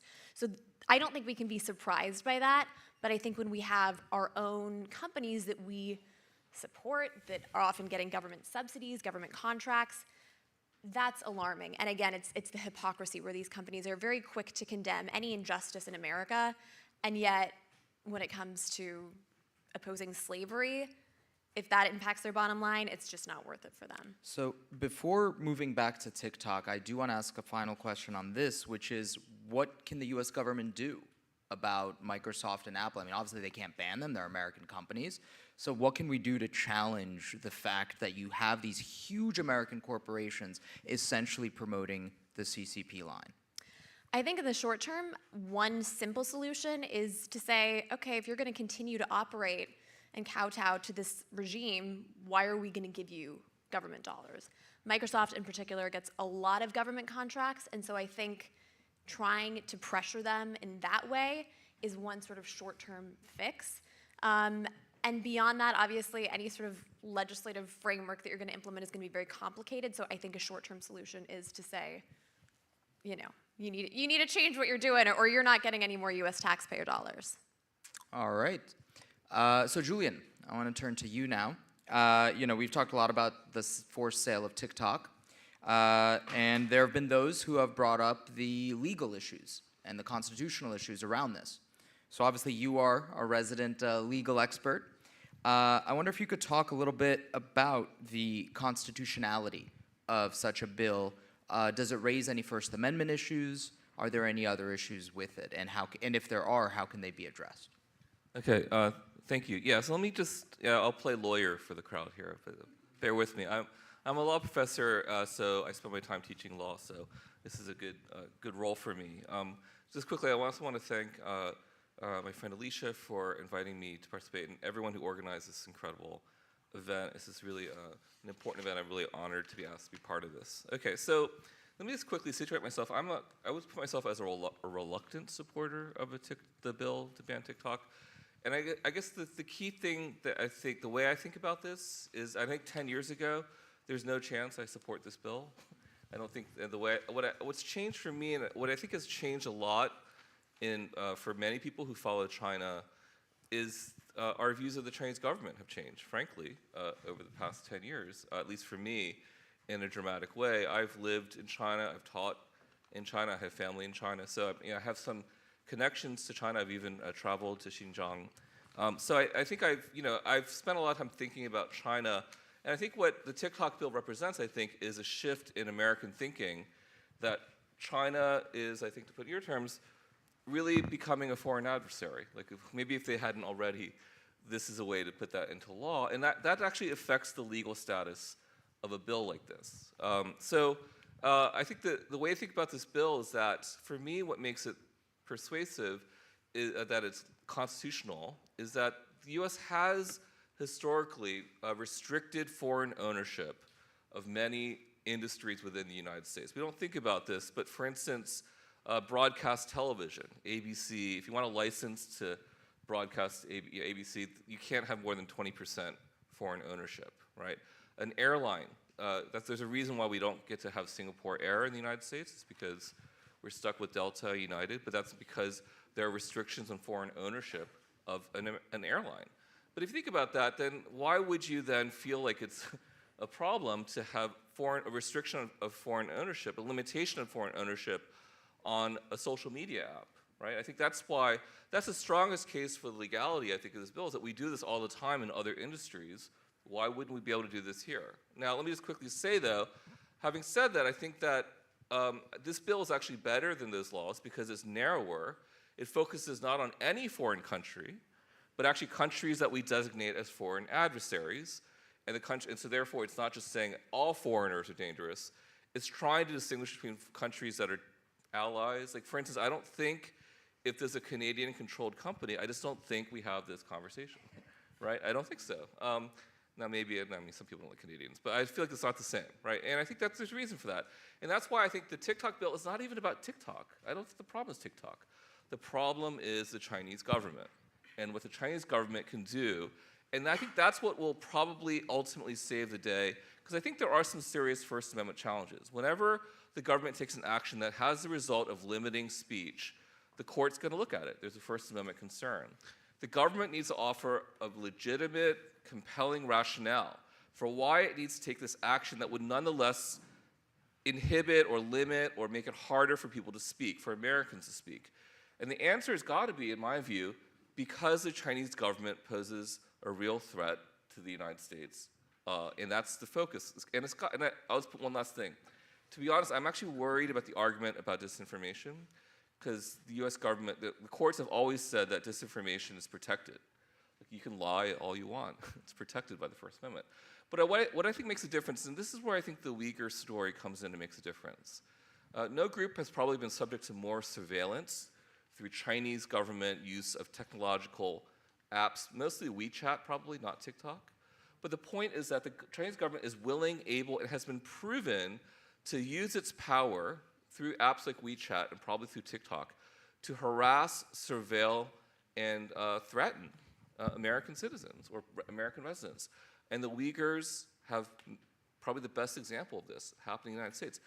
If we focus on the story of what is going on, how the Chinese government has used its ability to control certain apps to harass Uyghurs in the United States, that is a very powerful case for why the US government has a compelling rationale to overcome the First Amendment concerns and and why a court, I think, will ultimately accept this law as constitutional. I mean, and there's something to say. I mean, China bans all American media, essentially, right? Not just state-owned. I mean, we're talking about private American media. But they don't have a First Amendment. Of I course. mean, if they did, well, No. they sort of do actually, but they ignore it. But it goes to your point of like the adversary, of like having China be labeled a foreign adversary being key to this, because we shouldn't let a foreign adversary necessarily have all the privileges that we would offer to, you know, American citizens and others who aren't trying to destroy our freedoms, our society. But I want to continue down this legal path a little bit. Is there a legal precedent for a forced sale of this nature? Right, so we do have forced sales. Like, for instance, Grindr was bought by a Chinese company, and then they had to, it was complicated, but they had to sell it. So the US government does forced sales all the time. Like, if you want to merge, you have to get rid of certain parts of your certain divisions. These are some American companies for other reasons, antitrust reasons. So the forced sale is not unconstitutional. I think, well, it'll be unconstitutional if the purpose of the forced sale was to suppress speech. Now, I don't think that's the case here, but that's the argument TikTok's going to make. And by the way, TikTok has already hired the best lawyers in America. So they have all the best lawyers on retainer. They're all ready to go. The briefs are ready to go. The minute this law passes Congress, that lawsuit's coming. And they're going to fight this for years. And so this is going to be quite a challenge. This is not over when this law is passed. So last point on this is that in Montana, a federal judge blocked a state law that tried to ban TikTok. And so how is this bill that's going through Congress different from the Montana law? Is it essentially the difference between kind of an outright ban and a forced sale, or is there something else? So the Montana bill was an outright ban. It was not a forced sale. So that was the first step. Second, Montana argued it was doing this for national security reasons. But the state government has a weaker claim because it couldn't really argue in the same way the federal government can. But I think the court in the Montana case did invoke the First Amendment and did strike it down on First Amendment grounds. And that's why I do think there's a serious argument here, and this is going to be litigated. The federal government needs to come up with arguments better than Montana. And I think that's why it needs to focus on how the Chinese government, not TikTok, the Chinese government is not a trustworthy actor and can use TikTok and has used other apps to harass and surveil and engage in conduct that is clearly illegal, something the US government can stop. If we can stop that conduct there, and it happens to suppress speech, that's okay. But if you're just trying to prevent speech, that's where the First Amendment comes in. All right, so let's move on. Esma, we're going to head over to you now. And I'm probably going to show my age a little bit here, but at this point, I'm probably not the target audience for TikTok. And so if we're going to be talking about this whole thing, we should probably talk to someone who represents the sort of TikTok generation. And not that I want to make you the key representative here, but you know, your organization, the Uyghur Youth Initiative, actually had a video go viral recently. And so I wanted to sort of get a very open-ended beginning here as to, you know, what your thoughts are on the TikTok debate here in the US. Okay, so first of all, I have to say that I'm obviously not a US citizen, so I cannot speak on behalf of the citizens in the US, but... Global TikTok generation. Yeah, because you said like the ban in the US. First of all, I think that it's very important to acknowledge that TikTok is like the idea of TikTok actually is not like an evil idea. it's about like creating a space for people to communicate with each other. It's a place where people are supposed to connect with each other, create artistic videos. Like it's so accessible to people. And I believe that is also like the reason why TikTok got so popular so quickly. Like there are so many cases of celebrities who got famous only because like one TikTok went viral. So I think, yeah, it's very important to also like see that part of TikTok. And also like there are so many ways nowadays you can like be active on social media. And in the past few years, there have been like more and more organizations or activists who have been speaking up about certain human rights issues as well on TikTok. So I do think there are a lot of good parts. And by banning TikTok, it might be like an issue for especially like marginalized communities like ours, that they're going to be split, or communities in general. Yeah, so that's my general perspective on the idea of TikTok. But I definitely know and think that like the security issues, the data issues TikTok has are very crucial and they need to be discussed. And I think that like the US reacting to it is definitely a very important and good step. So, leading the Uyghur Youth Initiative, you know, you guys operate on TikTok. That's how you try to, you know, promote your cause. Needless to say, the Chinese presumably are not particularly thrilled with the activism that you guys are engaging in. So, have you seen or experienced any challenges using TikTok to try to promote the Uyghur cause, or, you know, have you noticed any other, you know, we'll call them, for lack of a better term right now, idiosyncrasies about TikTok as essentially a Chinese app in relation to what the CCP would perceive as an anti-CCP cause? So the question is if we have experienced any influence by the CCP on TikTok? Yeah, any challenges in trying to get your message out, or alternatively, if you've seen sort of the counter message get more, a greater deal of promotion, perhaps algorithmically or otherwise. So like in general, kind of, you know, higher level, like what's your experience been using TikTok? Okay, so there are definitely a lot of rumors and bots on TikTok. We have noticed that they even follow us, so they can be like the first to comment and the first to hate and spread misinformation. So we get like every day people, like, it's also very, like, there is a pattern those accounts follow.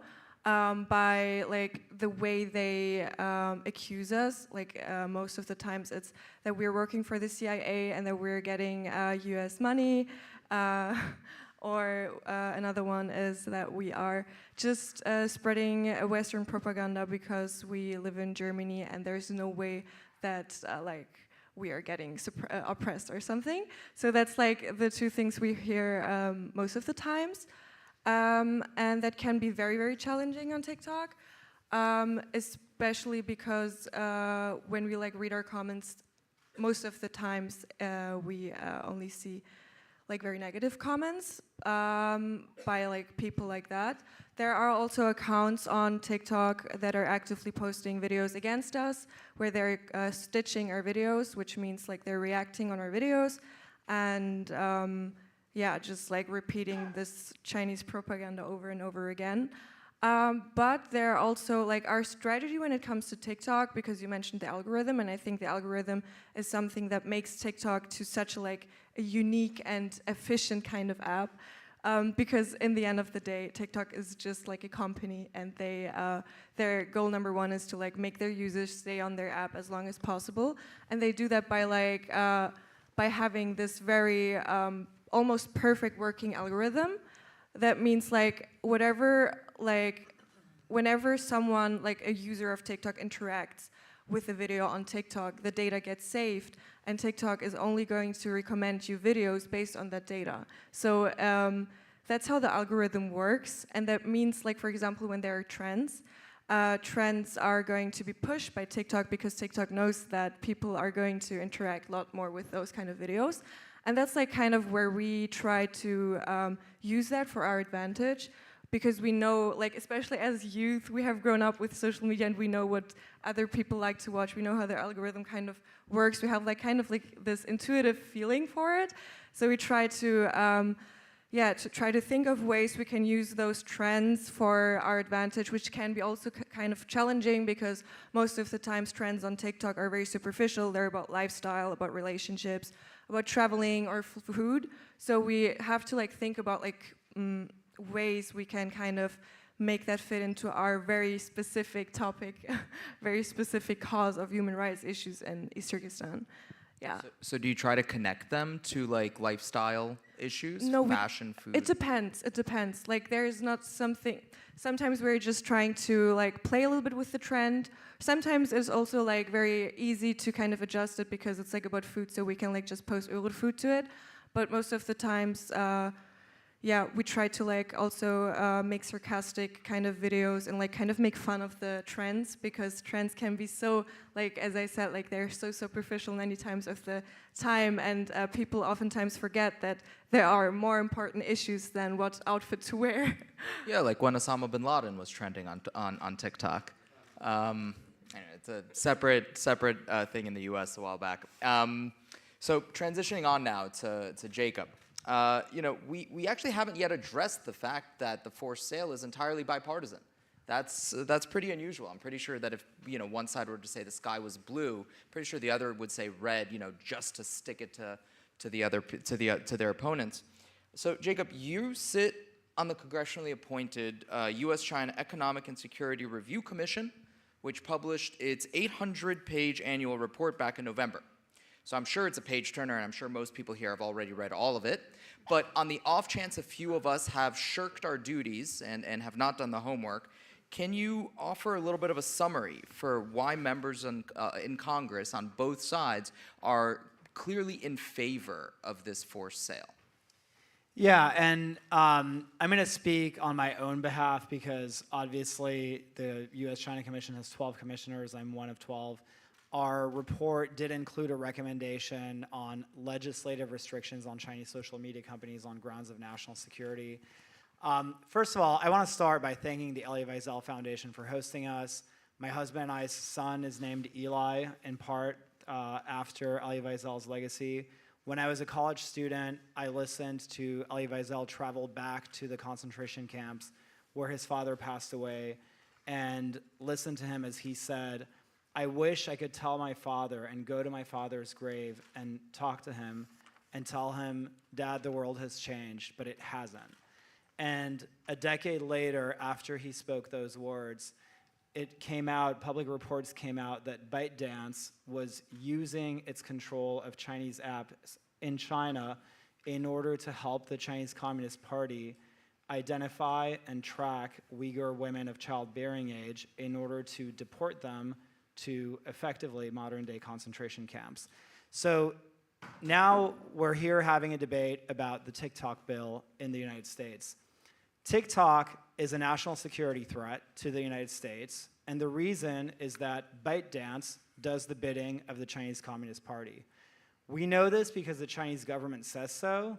In fact, the Chinese embassy in DC was directly involved in lobbying for TikTok, and we also know this because Chinese law requires them to do so. TikTok has hired the best lobbyists in Washington, and where that ended up leading them was 90% of Congress voting in favor of a forced divestiture. So you could put lipstick on a pig, but at the end of the day, people look at the facts, and the reality is that the public overwhelmingly sees that this is a national security threat.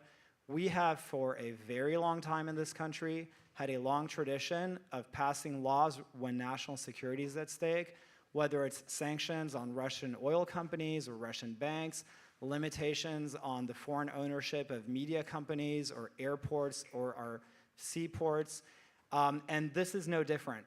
For whatever reason, our laws have drawn a distinction between new media and old media. The TikTok bill effectively removes that idiosyncratic distinction in a much narrower way because it only applies to 4 countries, Russia, China, Iran, and North Korea, which are designated as adversaries. I think for anyone that's been watching the news, it's very clear these countries are adversaries where, just about in a proxy war with just about each of them. And so, this is about allowing an orderly divestiture, and it looks like there will be a divestiture period of about a year of a platform on which 170 million Americans spend almost 2 hours a day in the hands of an American buyer. And I think it's high time that this happened. TikTok has made a number of statements under oath, which, alleging that American data was hosted on American servers, maintained by American citizens on U.S. soil. We know that was completely false. And they've also made statements that if the Chinese government made requests to hand over American data, that they wouldn't comply. We know that wasn't true. They've made a number of statements that they weren't involved with shadow banning and manipulating the algorithm to distort information online. And we know from objective data from the NCRI that that is completely false. TikTok is not a free speech platform. If you go on TikTok, it's a free speech platform if you mirror the talking points of the CCP. If you talk about Hong Kong protesters, if you talk about Uyghurs, if you talk about hashtag Stand With Israel, no one will ever see you, see the posts that you engage with on TikTok. So I'm in favor of I'm in favor of the bill. I'm very happy the House passed it, and I'm excited to see the Senate take it up. So I want to be clear on this one point. There have already been examples of TikTok passing along data about Americans to the CCP. So yesterday, first of all, the answer is yes. So if you, a number of you remember, several months ago, the TikTok CEO last year made a blanket statement saying that American data was on American servers in the US. Then it came out that they actually handed over information of US reporters in the United States, and that they store the data of TikTok celebrities in China, and that when confronted on it, they said, oh, we consider TikTok celebrities to be a different category of TikTok users than the rest of TikTok users on the platform. Then yesterday, 11 former TikTok employees have actually said that ByteDance employees in Beijing were regularly asking them to hand over data related to the US in the form of spreadsheets and the like. And that comes on top of previous allegations made by a former TikTok executive in court that said that the Chinese government and ByteDance had a master backdoor into everything. So at this point, one should ask themselves, has the TikTok CEO told the truth about anything? Because just about everything that he has said under oath seems to be false. And I wouldn't be surprised if once this bill is passed, if you're going to see follow-up discussions about investigations of allegations of perjury, because lying under oath is a crime punishable by time in prison, and it's called perjury. And so ultimately, there's a precedent here. So you said one thing that I want to sort of dig in a little bit more, which is the Stand With Israel piece, right? Like that seems like a fairly idiosyncratic thing for TikTok, ByteDance to be focused on. And you've written in the past in the National Interest about how TikTok has become an engine for violently anti-Israel content. So one, I kind of want to see, like, how is that distinct from other social media platforms, right? Like we see this all the time on Twitter. Quite frankly, I've lost count of the number of times I've been called Sheckelstein or something of the sort. But two, what's the Chinese angle? Like, why focus on this issue? Yeah, so, it's such an important point. It's not because you are in favor of a forced divestiture that you are saying that American platforms are perfect or angels. So I'm not making that claim. American platforms are not perfect. They've made mistakes. I used to work at Google. I used to work on content moderation. It's a very imperfect process. And ultimately, I think there's a very worthy debate to be had about content moderation in the United States and Section 230. That is a completely separate discussion than the national security discussion on how we handle a foreign adversary government who controls one of our largest media platforms in the US. Ultimately, the Chinese government and Chinese propaganda has a long paper trail that clearly documents the fact that the Chinese government views Israel as an American offshoot in the Middle East. That is why every single Chinese state outlet has turned against Israel and has been pushing an extremely anti-Israel agenda. And you're seeing that reflected in official state media, and you're seeing that reflected in TikToks, in China's various information operations through TikToks, as well as the CCP's 2 million plus 50 Cent army fake accounts that they have on all the other platforms. So before we conclude here, I want to sort of encourage a little bit of back and forth and reflection among our panelists.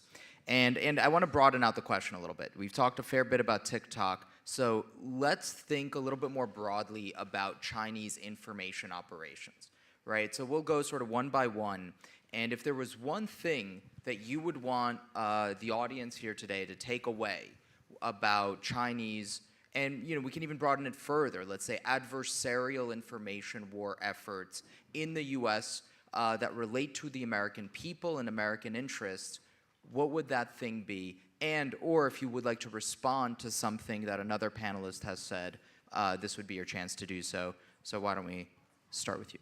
China's information warfare is part of a broader plan and cannot be viewed separately from its political, military, economic, and information warfare that they're conducting globally. And as I mentioned in the beginning, unrestricted warfare was actually contemplated largely with the United States in mind, how China would best fight the United States with non-military means, and the information component domain being a significant part of that. And so as we go into the following decades, and the premise of unrestricted warfare being that America is more technologically advanced and China is essentially at a major deficit in terms of being able to compete conventionally, they're actually closing in. So during this development stage, as unrestricted warfare calls it, they've really sharpened these asymmetric or gray war tools. There's lots of different phrases of how this is characterized. But we're going to head into an era where China's closing in on us conventionally, economically, and with the conventional state tools. And so we have to just really take a stand and be quick on our feet, grasp the situation, and act. So as you pointed out, the Congress, it's hard to get them to agree that, what the date is today.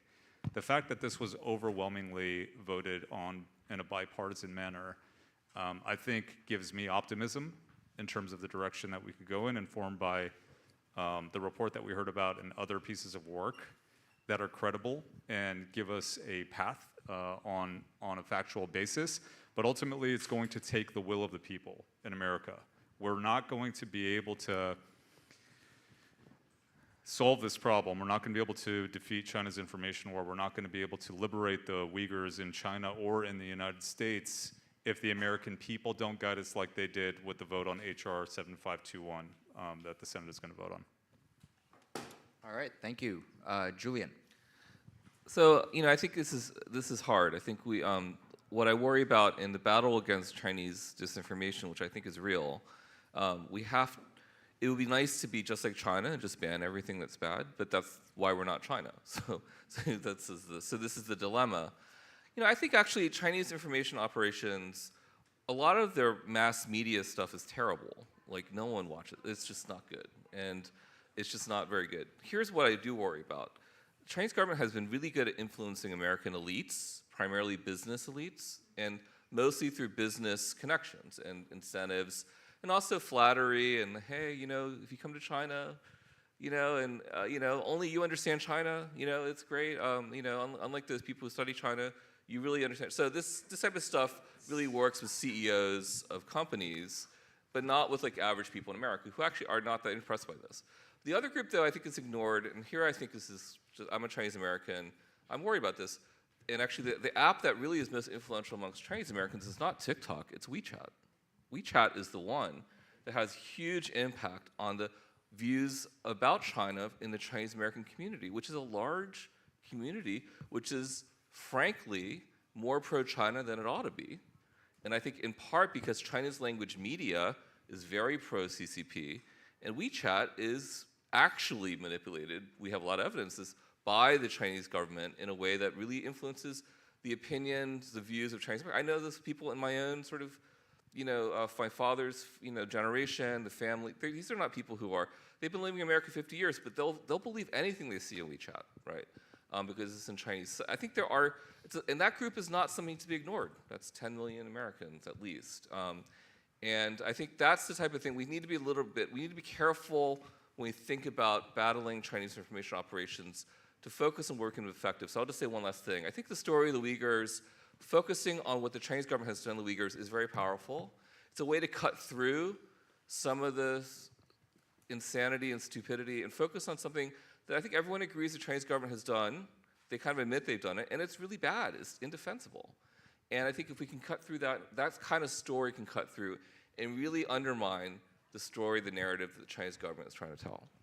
And that actually reminds me that, banning TikTok or forcing the sale is actually not especially popular among Gen Z and kind of younger millennials. And so I think kind of what you said is certainly one argument to be used, but for our remaining panelists, if you guys would like to, as part of your answer, note perhaps anything you think might be compelling to try to convince younger voters about, why this is actually something that should be done. Because to be frank, my own sense is that that is something that is perhaps influencing Senator Schumer, to maybe slow roll this in the Senate to some extent. Now, obviously, that could very well be forced to happen now that it's connected to these other bills. But nevertheless, I think it's an important argument for, for us to make, especially because it's so bipartisan. So, Jacob. Well, I give Senator Schumer a lot of credit for seeing how much of a threat TikTok was dating back to 2020. Him and President Trump had a lot of disagreements, but this was one of the things that they identified the need to remove CCP control from TikTok a long time ago.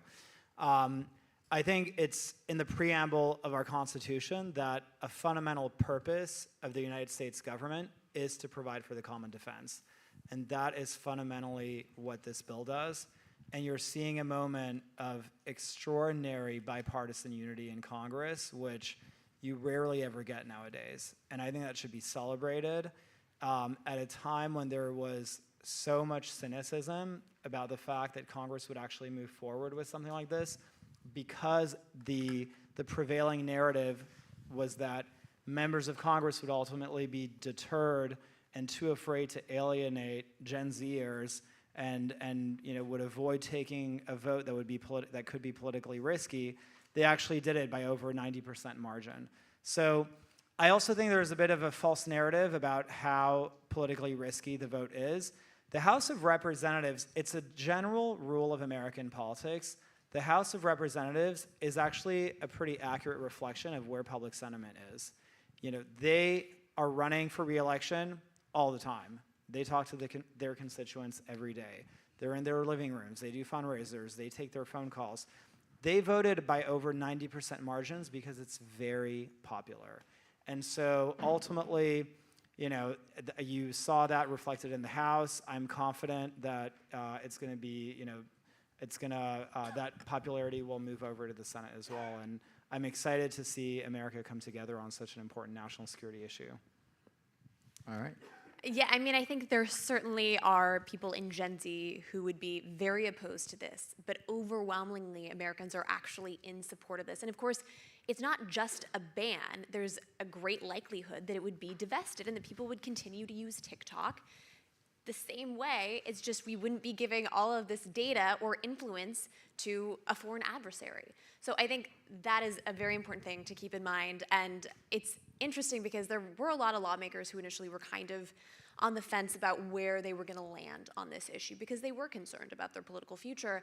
And I think in this whole process, we've really seen China sort of show its hand about how powerful it is, and it's really alarmed members of Congress. The fact that they sent notifications to users saying, flood your congressman with calls, I think that was a wake-up call to a lot of lawmakers who realized, okay, wow, this is just one instance of them basically sicking the American public on me.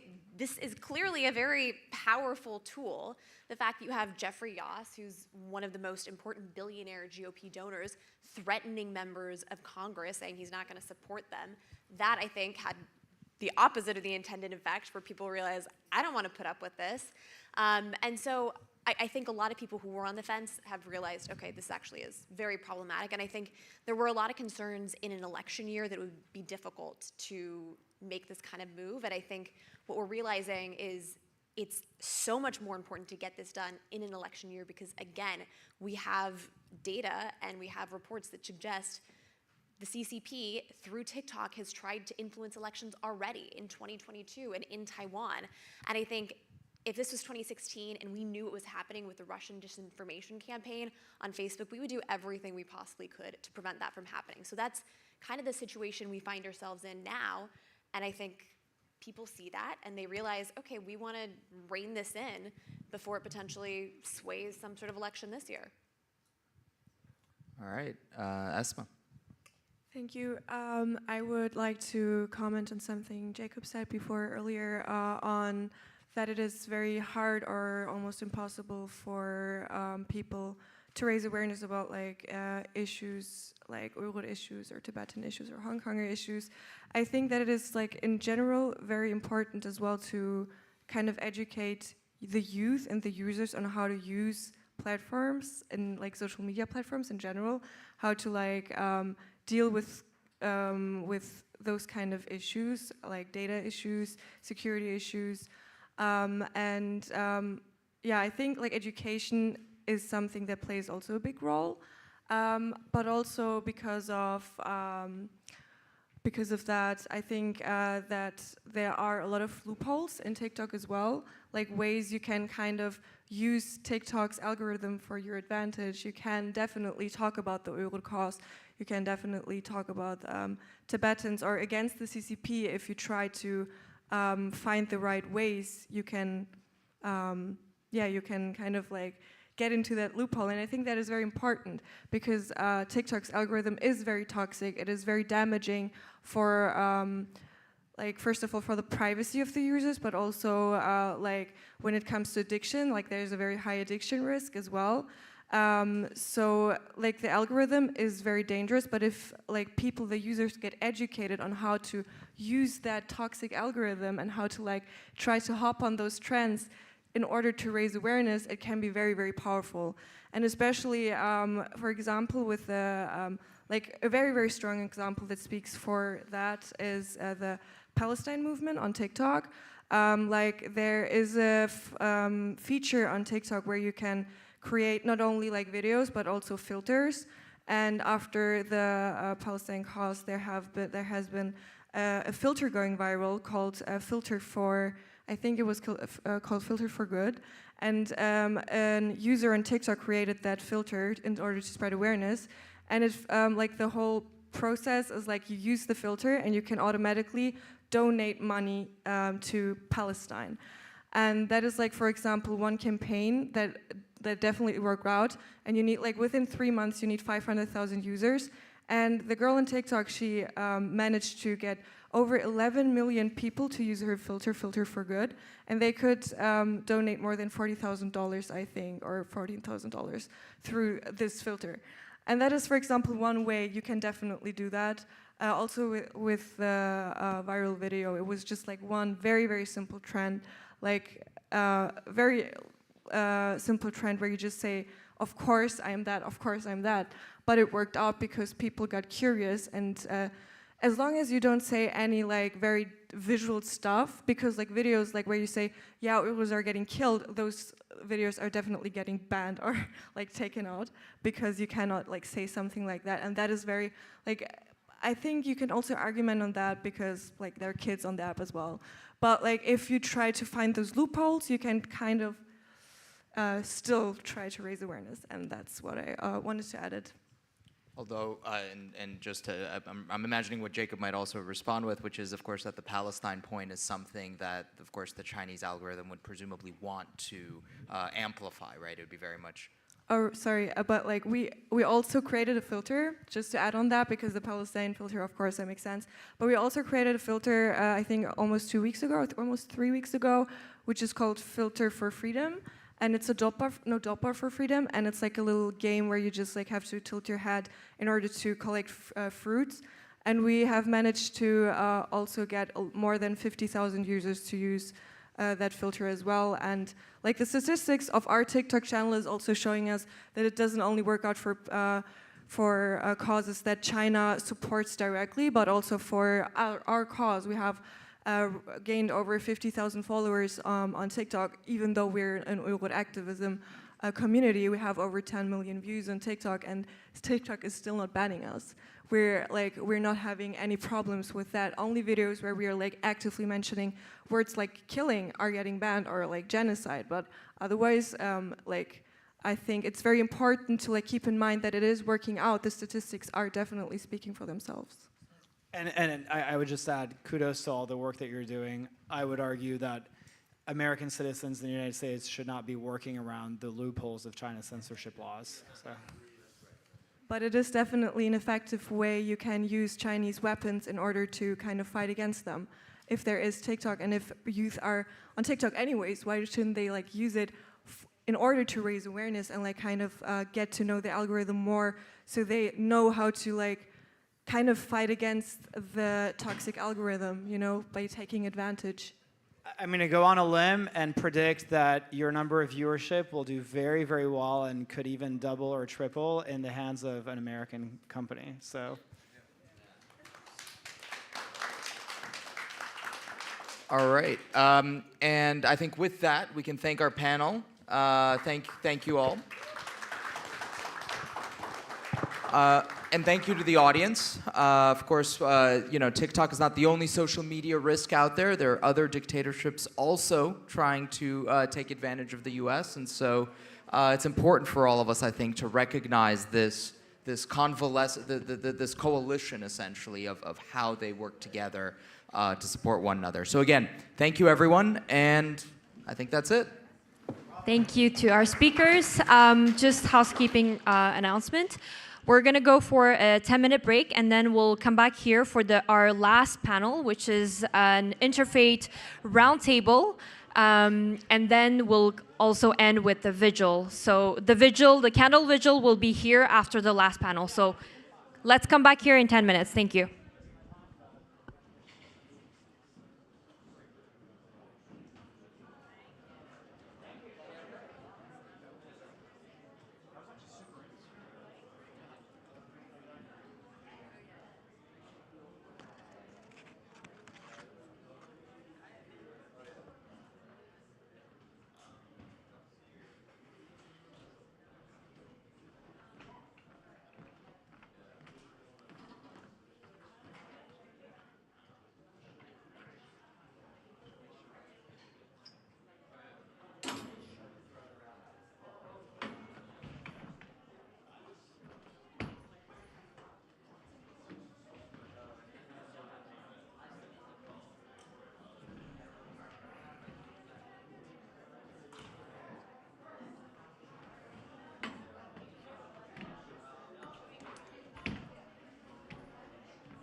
that's what I was thinking when I was coming through.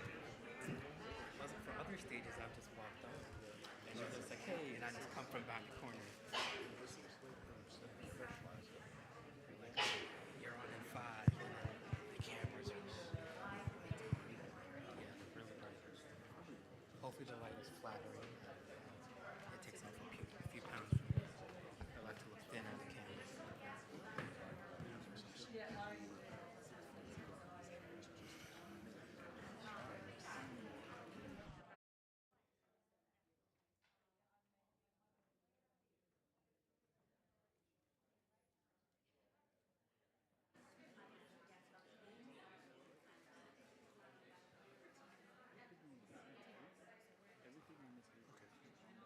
Olivia, everything okay? One person is missing, yeah.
We're going to get started here in our last panel of the conference.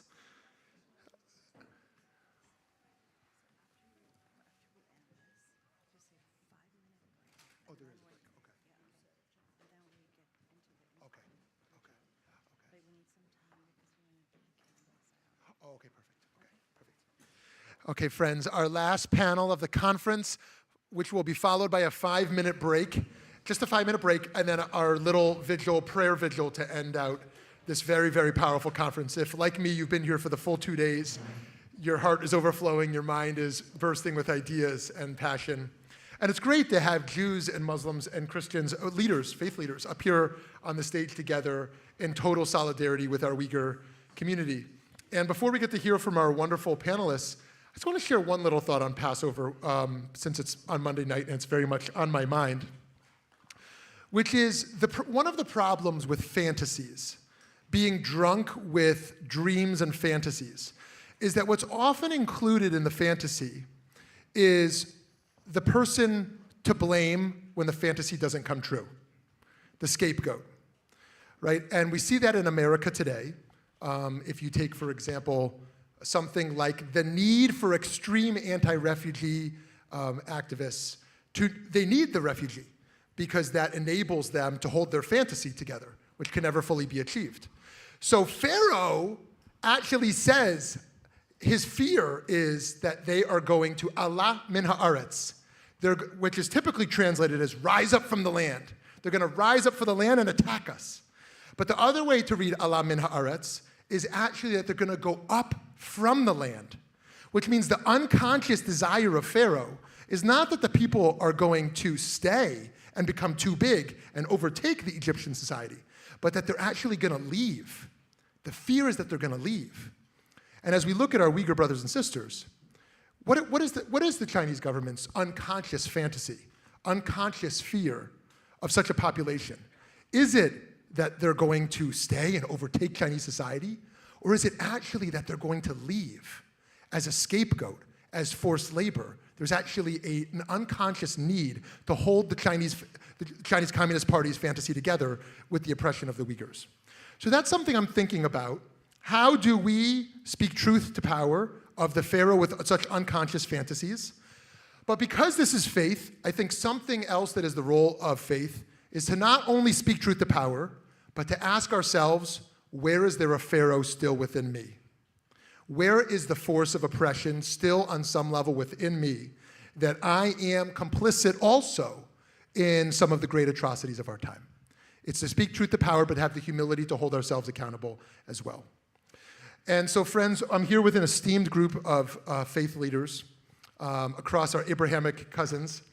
And we've invited them all to share an opening 2 or 3 minute statement on a broad reflection of human rights and their faith. Why should we stand up for other people beyond our own when our own people have infinite needs already, right? And if we are to, how can we best mobilize our faith communities towards the greatest moral issues of our day, and in particular here around the Uyghur genocide issue, which is at the forefront of our thoughts. So why don't we just go down the row from down here towards this way, and each panelist will introduce themselves with their name and their organizational affiliation, and then offer their 2 to 3 minute remarks. So Rabbi Herman. I was actually hoping to start the other way. Hi, everyone. I'm Rabbi Jason Herman. I'm a rabbi of the Hudson Yards Synagogue on 34th Street, also the executive director of the International Rabbinic Fellowship, which is an organization of close to 300 rabbis and clergy worldwide. I want to say first, I'm just looking at this panel. This panel is not, for many of the people on this panel, it's not my first time with them. These are people who always show up for each other. I can look down at the end, Sheikh Musa Drama, who years ago when there was a synagogue in his community that lost its space, opened up his mosque for them to meet there. And when there was a horrible fire, an apartment complex in his community, many of these people showed up. After there was a horrible shooting at a synagogue in Pittsburgh, Sheikh Musa, Imam Shamsi Ali were one of the first to reach out to us. So these are people who always show up, and it's really just an honor to be with them because they understand that faith, extends beyond our particular traditions, and we stand up for that. I think what animates it, and especially for me, it's a very simple fact. If you believe that human beings were created in the image of God, then you couldn't possibly think to oppress another human being because you are, in fact, attacking God's self in that manner. The second piece from our tradition that I draw on, when we think about hope and we think about a vision of peace, there are, of course, the famous words of Isaiah of beating swords into plowshares, and nation shall not lift up sword against nation, nor learn war anymore, which graces the Isaiah wall outside the United Nations. But there perhaps is a negative way to see that. You could say there's no war if one side wins. But the prophet Micha gives an interpretation to those words. Right after those words, he says that a person will live under his own vineyard, each person under his own fig tree. That the way in which the war ultimately ends is not by any side being victorious over another, but is ultimately by respect, that we each come from a different place, and each one is valued and valid, and that is with that respect that ultimately we see the end of oppression and the end of war. Thank you so much. I'm the ringer on this stage. I'm not a designated faith leader. My name is Ruth Messinger. I am the past president and now the global ambassador for American Jewish World Service, which is an organization rooted in Jewish values that works to reduce poverty and expand human rights all over the world. And what's important about that work is that we do it really very much, as Rabbi said, by listening to the people on the ground in various communities, including in other communities around the world where there, sadly, is genocide. Hearing from them, hearing their stories, realizing that we are all made in the same image, and then working with them on their priorities for making change. And in addition, I do a great deal of interfaith and social justice work in this city, and I've been spending a huge amount of my time recently, as has Rav Shmuley in Arizona, on the issue of new Americans or new New Yorkers. That's the language that I prefer to use. And in all of these situations, you see people fleeing oppression, people with huge needs, people with a determined resilience and a sense of remaking their lives to succeed, but not enough of us hear them. and not enough of us are there for them. And with the Uyghur, all of you know that that is a dramatic piece of the story. Here are millions of people who are subject to oppression and who are invisible to a great many people in the world, even people who have other social justice concerns.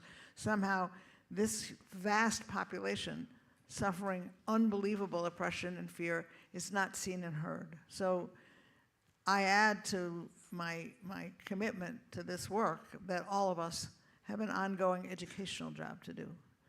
That it's not enough to say, sorry, I have this problem and that's the one I'm dealing with. It's a way of knowing and saying out loud with all of my colleagues here who I'm distinguished colleagues who I'm honored to join, that we can, in fact, hold complex ideas.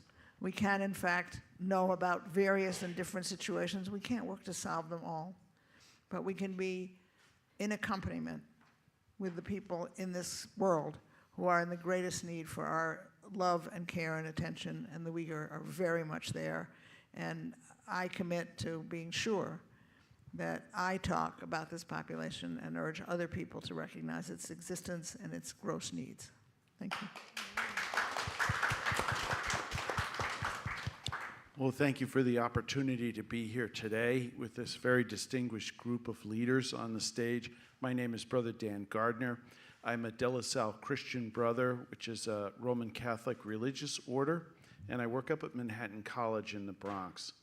And it's really my privilege to be the Christian representative on this panel. So I guess if you want to remember anything that I say, but you can't remember me, just say that Christian guy who was up there. I guess, you know, a key point of Christianity and Catholicism is always this consistent ethic of life. And I think quite frequently, we sometimes get caught on the beginning of life or the end of life issues, and there's lots of press and publicity about that. But a consistent ethic of life is all life, even the middle part. And that's, I think, what a lot of people miss in this, and that's the senseless killings and the senseless tragedies and this tremendous genocide that is occurring in China, and how Christianity must respond because of just the value of life. You know, love thy neighbor as thyself, that's everybody. The neighbor is everybody, and that's that middle part of a consistent ethic of life. I have the real privilege of working with young people on a college level, and I think that you'll probably be shocked by that, but in preparation for this panel today, I was asking the students about this particular genocide, and they were like, what? I don't know about this genocide. I have not heard of this issue. And so I think that young people are very interested in justice, and this conference gives an opportunity for some publicity to get that Christian action, social justice, those issues into the forefront. So I'm really happy to be here on the panel and to be able to help jumpstart justice.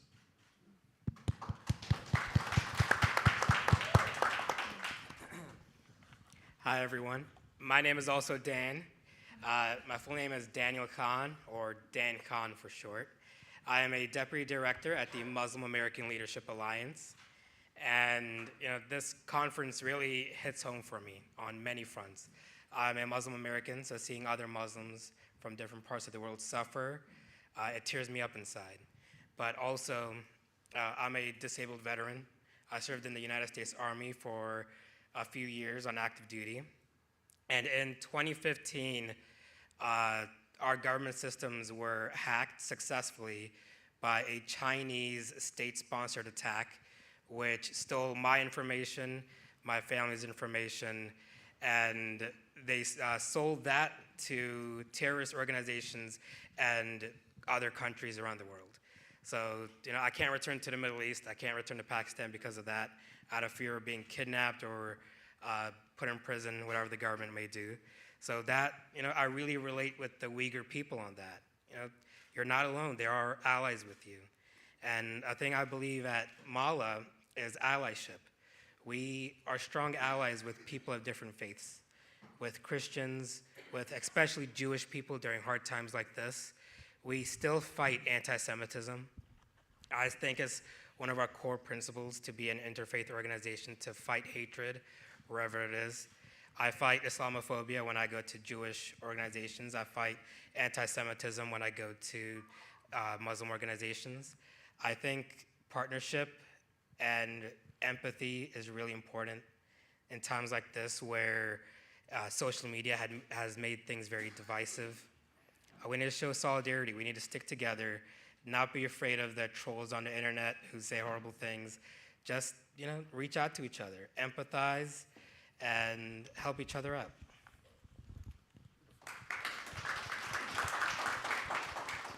So no pressure to the next four. The first four were exactly between 2 and 3 minutes, each one of them. Well done, well done. Okay, thank you. Thank you. It's truly an honor for me to be here. My name is Shamsi Ali. I'm an imam and director of Jamaica Muslim Center in Jamaica, Queens, but I'm also president of Nusantara Foundation. The name is affiliated to Indonesian, background. First, I just wanted to take on the point of God's image. In the language of Islam, it's called purity, called fitra. So each human being actually inherently represent the purity of God. And for that reason, we must fight for each other, because undermining any human being is actually undermining our God collectively. Secondly, we do believe that God created from one single soul. There is a chapter in the Holy Quran say that God, fear your God, who created from nafs wahida, and it means from one single soul. And I think this is a very important reason why both the Torah and the Quran mention that killing one person is actually killing all humanity, because our souls are actually connected to each other. And the definition of man or woman is a spiritual being in a physical body. It's not about physicality, it's about our spirituality. So spiritually, actually, we are connected to each other. And so harming one is a harm to all. And that's why we used to say in an interfaith setting that an attack to any is an attack to all. But the last point for these 3 minutes and less is about that we are all one family. We do believe that we're created from a single mother and father, and then we make you into many nations and tribes so that you get to know one another. Getting to know one another means, among the meaning of that is defending one another. For the last many years here in the United States, I consider myself one of the frontliners to fight against anti-Semitism, as I fight against Islamophobia. Because fighting Islamophobia without fighting anti-Semitism is not just for me. Thank you. Thank you very much. I'm Joe Potasnik, Executive Vice President of the New York Board of Rabbis. I asked Rabbi Shmuley, how long should I speak for? And he said to me, you speak as long as you want. We're going to leave in a half hour, but you continue to speak. I also want to take a moment to recognize Alicia Wiesel. Alicia, I expect to see that parents are proud of their children, how heartening it is to also see when children are proud of their parents. And you have demonstrated that pride by perpetuating the legacy of your father throughout the years. Thank you so much for all you do.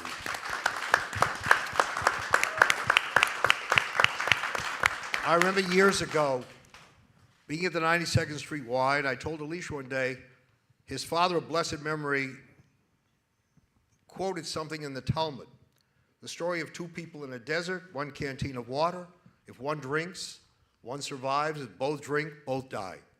The question is, who should drink from the canteen? And Jewish tradition, keeping with the spirit of our people, there was an argument back and forth. The consensus was the person who owns the canteen can drink from it. It's his canteen. However, as your father said, that person has a responsibility to do something to perpetuate the memory of the person who could not drink from the canteen. And I think that's what we're all about. We have a moral responsibility because in religious tradition, all of our traditions, there's no such thing as an innocent bystander. People speak of innocent bystanders, but we can't. Because when you see a horror being perpetrated, you have to speak out. Clarence Jones was on this very stage 2 weeks ago. He was a speechwriter for Martin Luther King. And he said the following. Everybody remembers King's speech in Washington, the I Have a Dream? They don't remember there was a rabbi there named Joachim Prince who spoke, and he said the tragedy of the Holocaust was that people were silent. And the commandment we need to make sure is emphasized, thou shalt not be silent.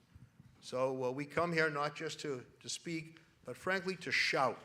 And hopefully one day we're going to see faith leaders from around the country standing together and shouting about this tragedy that never should be taking place. And we have a responsibility because right now, they're the people who are not drinking from that canteen of water. Thank you.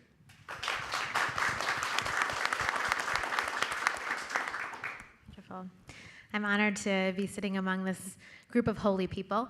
My name is Alyssa Thomas Newborn, and I am a rabbanit at an Orthodox synagogue in Teaneck, New Jersey. I'm also the president of Neshama Association of Jewish Chaplains, and I'm a staff chaplain at Columbia Presbyterian, just up, whatever, the area. So the thing that was on my mind in addressing this question was really the fact that Passover, that Pesach is coming up next week. It feels so fitting that this is the time that we are sitting here together. And the Warsaw Ghetto Rebbe, the Eish Kodesh, Klonimus Kalmi Shapira, writes about this specific Shabbat, which is this weekend, Friday night to Saturday night, leading into Passover. This Shabbat is called Shabbat HaGadol. It's the Great Shabbat. And Eish Kodesh wonders, why is it called the Great Shabbat? And Eish Kodesh was the rabbi working in Warsaw Ghetto, speaking, teaching, sharing his Torah, who was murdered in the Holocaust. So this Torah feels particularly important to share in this moment. What he says is that what makes this such a great Shabbat is that when we were slaves in Egypt, when we were oppressed, when we were suffering, we were not able to observe mitzvot. We weren't able to practice commandments. We weren't able to do good deeds. We weren't able to do anything that a human with dignity would be able to do. But this Shabbat marks a point when we were given a mitzvah, the Korban Pesach, one of the sacrifices that's given. We were given this commandment by God this weekend, and that was a turning point for us as a people, specifically because we had been beaten down so much that we forgot how to yearn for goodness. We forgot how to even yearn for meaning and service of God or service of something greater than ourselves. And what happened is we were given this one mitzvah, this Shabbat, and what started wasn't observance, it was yearning. It was yearning for something greater, yearning for life to be better, yearning for brokenness to be addressed, yearning for liberation and freedom. And I think so much of the Uyghur community and all those who are unable to practice their faith right now, who are suffering and not given the ability to have that humanity, who are in that exact place that the Eish Kodesh describes, and that it's our responsibility in this room and in this world, in this life, to feel that yearning, because what yearning means is that there's hope.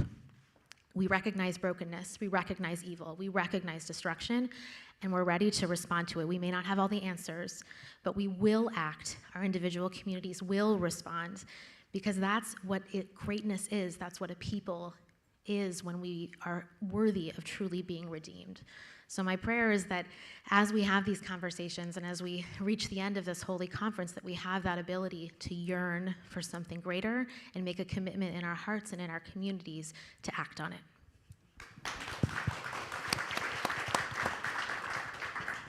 Assalamu alaikum wa rahmatullah. I'm very grateful to be here. My name is Sheikh Musa Drame. I am a community organizer from the Bronx. And for all of you who know the Bronx, you know that Bronx community organizers have PhDs in fighting injustice, fighting oppression, fighting marginalization, and fighting everything that is bad, to humanity. So I am from that county, the Bronx. With that being said, for the past 7 years, I have been very active, in, Uyghur issue. I rallied, I marched, I called elected officials. I even travel, in different states for the same issue. I'm not new to it. I am very familiar with the injustice, and I've been very active. And also, I am originally from the Gambia, And if you remember a couple of years ago, Gambia is the smallest nation in Africa, but yet Gambia took Myanmar to court, the tiniest nation, but because of our well-grounded justice, background, Gambia took Myanmar to court, and that was a very strong milestone. So I'm saying this to say that, we're clergy. Fighting justice must be the number one foundational activity of us. If we're quiet, if we normalize what cannot be normalized, if we're silenced when injustice is being inflicted or practiced on others, then we really, really cannot be called religious leaders. The number one goal that we must have is the establishment and maintenance of justice. And justice must be color blind, ethnic blind, language blind, and nationality blind. So since I knew Imam Samsi would be here, I did not touch the Quran because I know Imam will handle that. So I went to the United Nations Declaration of Human Rights. I said, what does it say about what we're going to be talking about? And I found second chapter guarantees ethnicity, nationality, religiosity, linguicity. The second chapter. And I said, that's what I'm going to use. Let Imam deal with Quran. I'm going to deal with the Declaration of Human Rights. So we're here to making sure that we will not be silent. We will not be indifferent. We have to be very active, very bold, and we have to be very firm to making sure that injustice will never, ever be normalized. Not in our lifetime. Thank you. Okay, friends, we're going to have one more chance to go down the row with a second question. It's been wonderful to hear all the passionate theology and spiritual commitments to the Uyghur erasure issue. And now I want us to brainstorm a little bit of what would it look like for our faith communities to organize and mobilize further on this. How could our faith communities act? And in particular, for the Jews on the panel, how might Pesach, how might the Passover holiday be creatively engaged to bring awareness? For some of the Muslims here, how, we all feel connected to all humanity, but also our particular group. How might your common Muslim identification be strengthened by building awareness for our Uyghur brothers and sisters? So how can we act? Rabbi Herman, you want to kick us off here? I gotta go first again. I mean, I think you already started, with the upcoming Pesach and this notion of liberation. But I think actually might come back a little to my, first comments. There was a comment made. Someone was at a Pesach Seder and said, "Why is it always about the Jews?" Which seems a little funny. It's a Jewish holiday. Why should it, always be about the Jews? And I think part of it is that it's not actually always about the Jews. But whenever you're addressing the notion of oppression and liberation, you have to start with your own story. And we understand that every story has a certain communal, individualistic element to it because it's something that touches home. And it's only when you first are in touch with yourself that then you can recognize and see the pain and the suffering of somebody else. So we begin with that story, but we don't end there. And it's actually, we need to tell our stories, dig into our own past, see where we have suffered and felt that oppression, and then we turn and look to the others who are suffering as well, and can you begin and speak about that and educate that. And I think, we have that tremendous opportunity to, talk about an issue. In many ways, I feel worse for the Uyghurs. Everyone knows Pesach is upcoming. Everyone is aware of anti-Semitism. People are aware of Islamophobia writ large. Very few people talk about the Uyghurs. It's not, open any major American newspaper, whether it's the New York Times, the Wall Street Journal, European newspapers, the Financial Times, what page does it even end up on? Maybe, once every couple of months or once a year. And I think that creates a much bigger obligation, for us to really, make sure the story really starts getting, more upfront and out there. And I'll close with this. I'm a product actually of growing up during the Soviet Jewry movement. And the Soviet Jewry movement, when Jews were oppressed in the Soviet Union and couldn't leave, attention was put on that issue, beginning actually with just a very small number of activists who are willing to stand outside the Soviet mission to the UN by themselves with just one sign. And then the movement grew from there. And it's, when people are just willing to actually just get on and be visible, to make it a story that people are talking about, you have to start somewhere.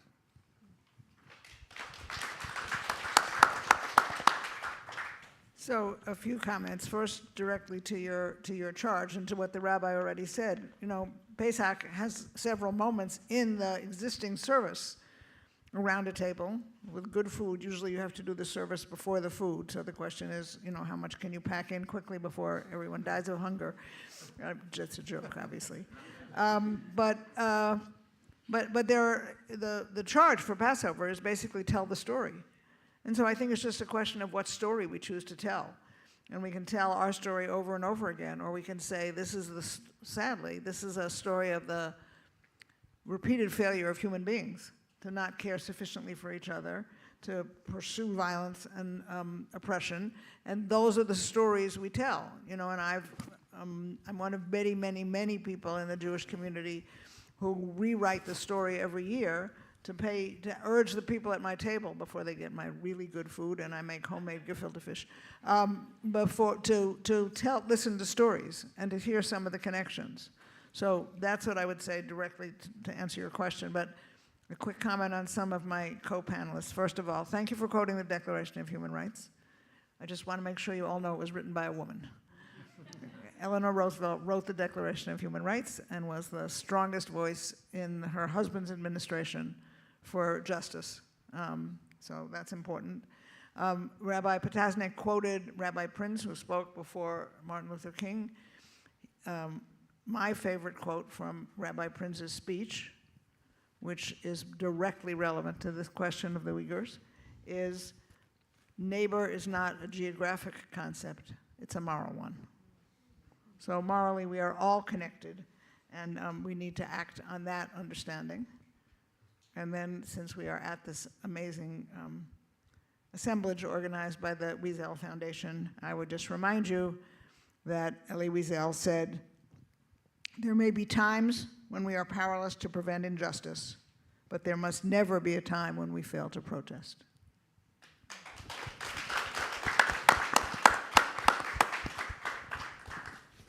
So I've had the extraordinary blessing and privilege of working with young people in Catholic colleges and some secondary schools for more than 35 years.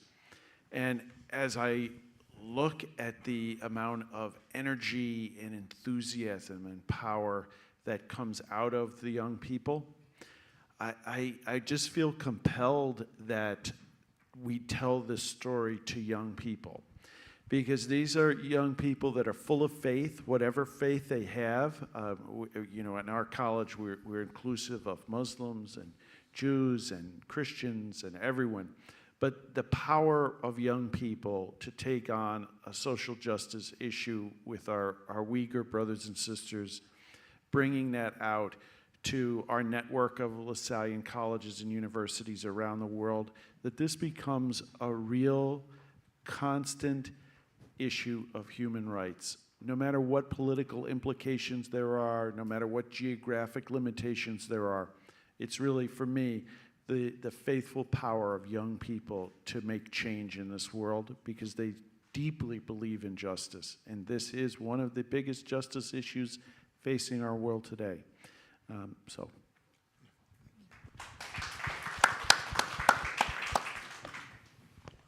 Hello again, everybody.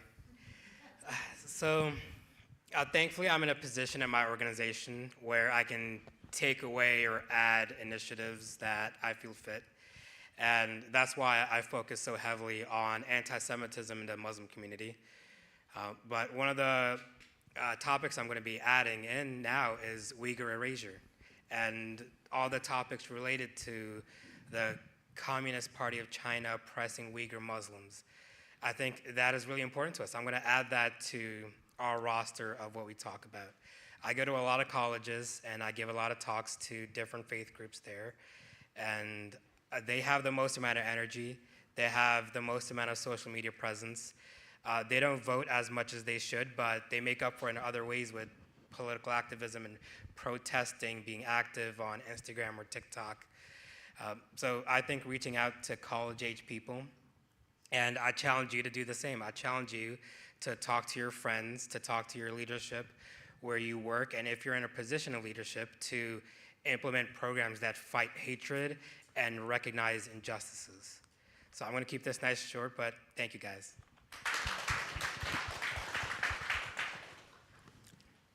I think I would like to begin with this one. I am one of the khatibs, the persons who deliver sermon at the United Nations once in a month.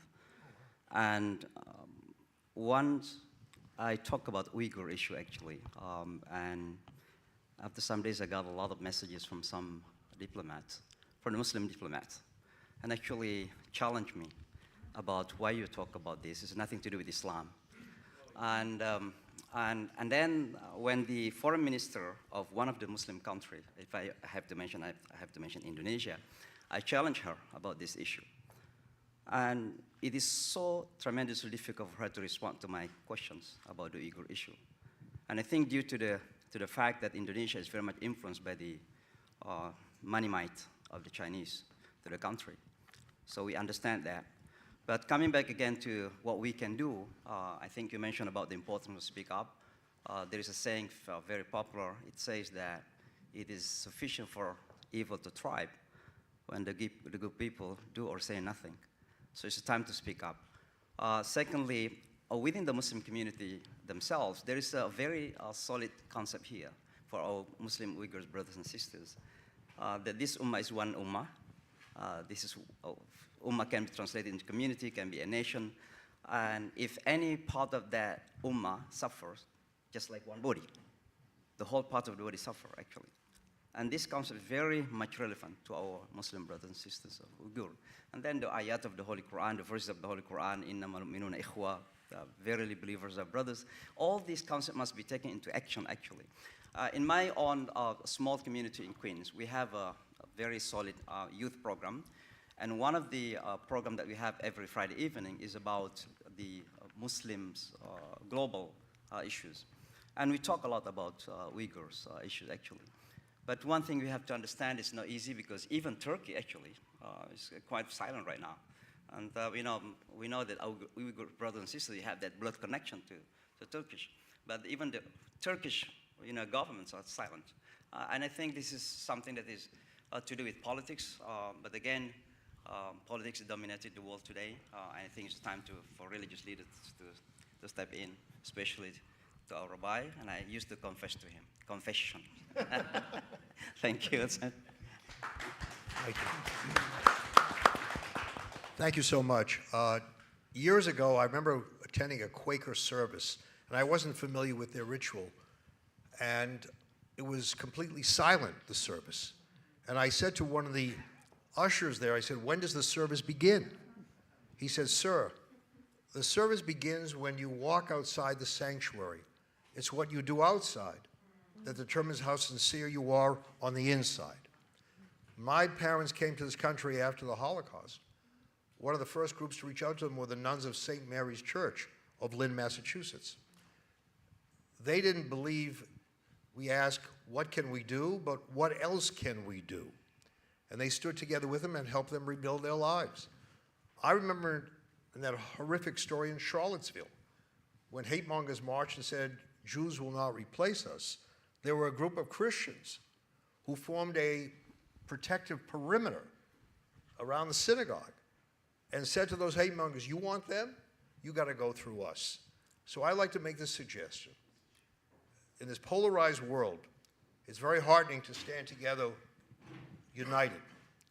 And I'd love to see us all stand together across the Chinese mission, across the street. I'd love to see all of us together have a Uyghur Sabbath where all of us, of all the different traditions, preach about the Uyghurs so that people hear about them because, frankly, if you read many of our papers, you rarely see a story unless it's about the Jews. So I think we have a great responsibility and a great opportunity.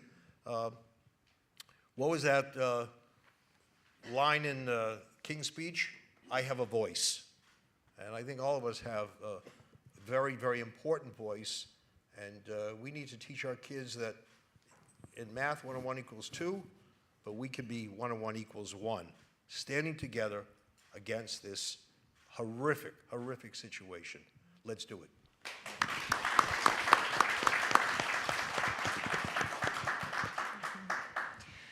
As a chaplain, I am often inhabiting that space between worlds, liminal spaces with people on the worst days of their lives. I work in the medical ICU, I work in the psychiatric emergency department, and that space, it doesn't matter what faith or race or background, culture we come from, we're human. We're combating illness, we're combating suffering, we're combating hatred. And one of the things that is coming up for me as I'm a part of a task force combating anti-Semitism and anti-Muslim bias among chaplains across faiths. And one of the things that's really stood out is that a place that we can meet when we are at our most divided, at our most pained, at our most separated, a place that we can meet is combating hatred, and it's combating human suffering. And so I think that sitting here today, I feel so hopeful, I feel so energized by the people that are here, that we're here together. And in those moments when things feel impossible, it doesn't really matter what faith we are, it doesn't matter where we're coming from. What our job is as humans, all of us created in the image of God, is to hold someone else. We have a line in our tradition, in the rabbinic Jewish tradition, that what a person can do is give their hand to another. And a person who's suffering can't lift themselves up. They need another person's hand to support them and hold them. So I think when in our community, both in the chaplaincy community, I think talking about the Uyghurs on a regular basis and having that be something we actually unite around, especially because there's times of division, is really important, and I can make that commitment now. And I also think in the community I work in Teaneck, it's very siloed. It's a really big deal when Jewish people and Muslim people come together right now. We can come together against hate, and this is a form of hate that I feel like is just incredibly obvious that we fight against. So I think bringing it into our individual communities, not just as organizations, but as neighbors, as people who are living together, celebrating, worshiping down the street from each other. I would love to see collaboration between, let's say, a Jewish synagogue and a mosque, a church, coming together and actually saying, within our Dalit Amo, within our small space, within our neighborhood, we're going to make this a topic that we talk about together.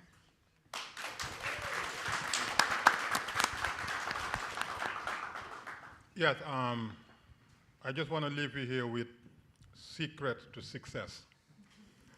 Every single thing has to do with policy. Injustice, crime, violence, hatred, everything has to do with policy. And who signs policies? Our elected officials and diplomats. And the best way to get to them is to sway public opinion. And the best way to do that is to deal with the media. And the best way to deal with the media is you have angry people demanding something.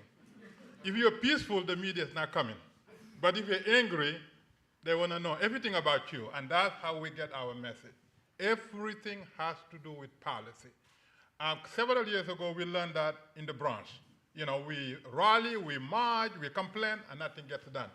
Then we said, you know what? Everything has to do with policy. Let's get to these policymakers. And in the last several years, a lot of the things we were crying out have been addressed because we went to the policymakers.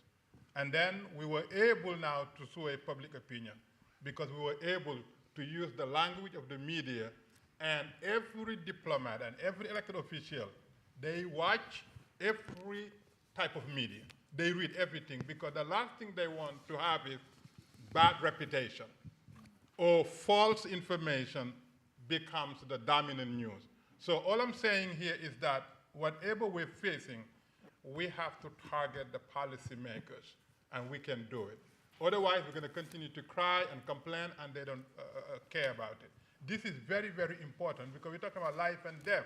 We're talking about people denying their basic human rights, not being able to worship the God that they worship, not being able to raise their children according to their ethnicity, not being able to assemble, and being brainwashed so that not only would they completely disown who they are, but they will become the children of communism. I've been to China so many times. As soon as you are there, you're completely denied all the things that you've taken for granted here in the United States, even the communication. So we have to stand up to it, and we have to go after the policymakers and diplomats. Thank you. Friends, there's an old Hasidic tale that there are two people separately lost in a dark forest.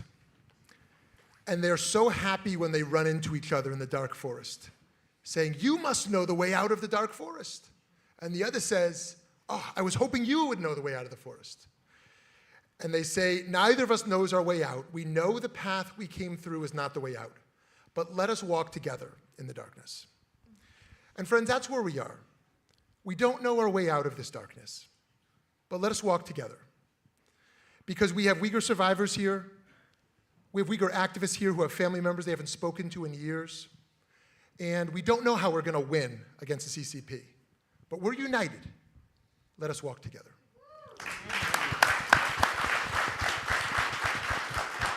So I want to thank our great panelists up here. If you'll join me in thanking our great panelists. There is not going to be a break. There's going to be no break. I'm going to invite them to go back to the backstage, and we're going to go right into the vigil, our short closing of hope and prayer for just 10 or 15 minutes here together. If they'll go around and come back, and if everybody wants to come up closer, that would be really wonderful. And I'm going to call up my dear colleague, Dr. Manaz Afridi. We're going to lift her up. Yeah. I think if you sit and swing over, yeah. It's, well, Manaj, should we just do it down there? Oh, there's steps right there. Oh, we're going to stay up. Okay. Oh, actually, you can go this way. This is even easier. That's easy? Yeah. Perfect. Thank you.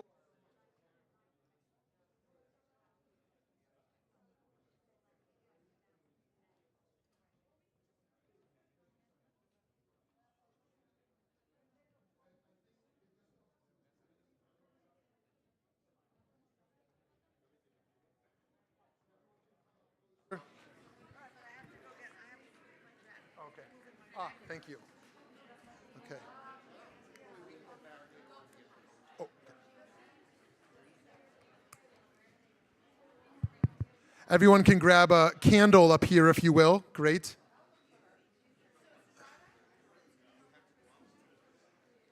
Either this way or, yeah.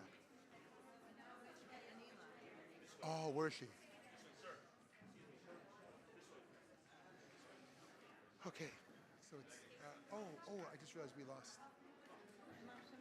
Oh, good, okay, and then, Rabbanit, if you come back up, sorry.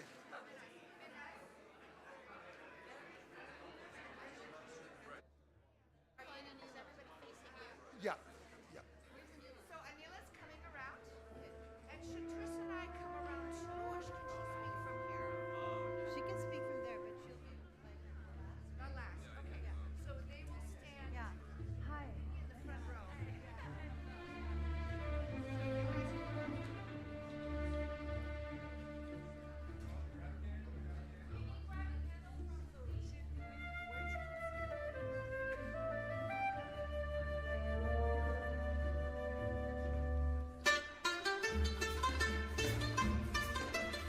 Friends, while we're waiting, please find someone next to you that you don't know.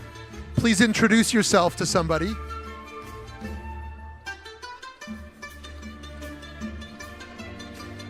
Take this moment to introduce yourself to someone. Okay, good. So we have, good, everybody. Good. Hello. Yeah, please come up here and grab a candle. If we can turn the lights off or dim them, is that possible?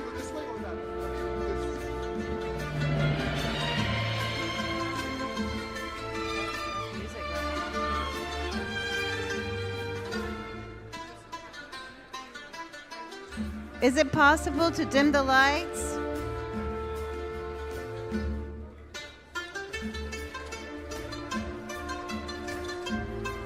please make sure you know people around you.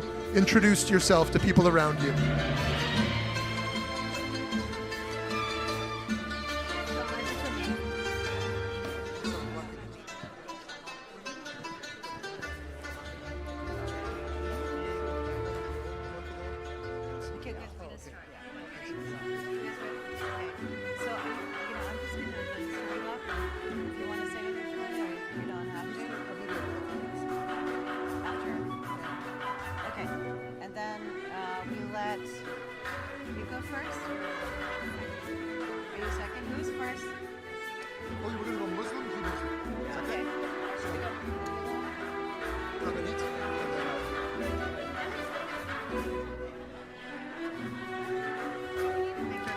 Assalamu alaikum.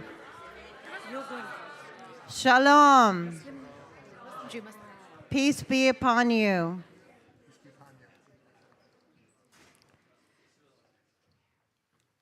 We are gathered here to focus on our brothers and sisters, the Uyghurs. We are gathered here because we believe in justice. We are gathered here because all of our faiths tell us to be transparent, open, warm, and not to judge anybody.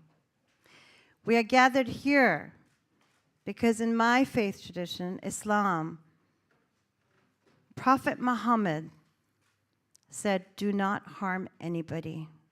No women, no children. Because Prophet Muhammad loved a sex worker more than a pious woman, because the sex worker gave a dog water, and the pious woman tortured her cat. These are the stories we need to remember. The voices that we heard at the conference should never be forgotten. The one thing about religion is that it's smart, because it keeps reminding us, like when my Jewish brothers and sisters go through Passover, it's a commemoration. When we do and perform our Hajj, our Salat, when we perform Mass, it's a reminder. God is not stupid. He was smart. You must remember and never forget. And today we are blessed with 3 beautiful interfaith leaders who are going to share in prayer with us. Thank you, Dr. Manaza Fridi. And I want to thank each of you, because each of you played a crucial role in this conference.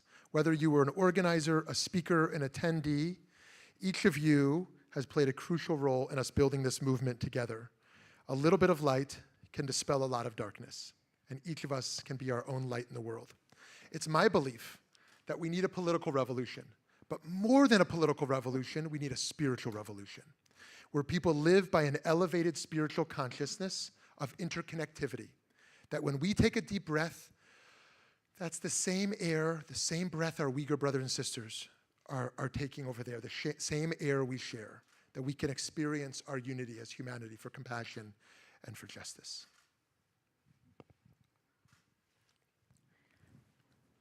A'udhu billahi minash shaitanir rajim. Bismillahir rahmanir rahim.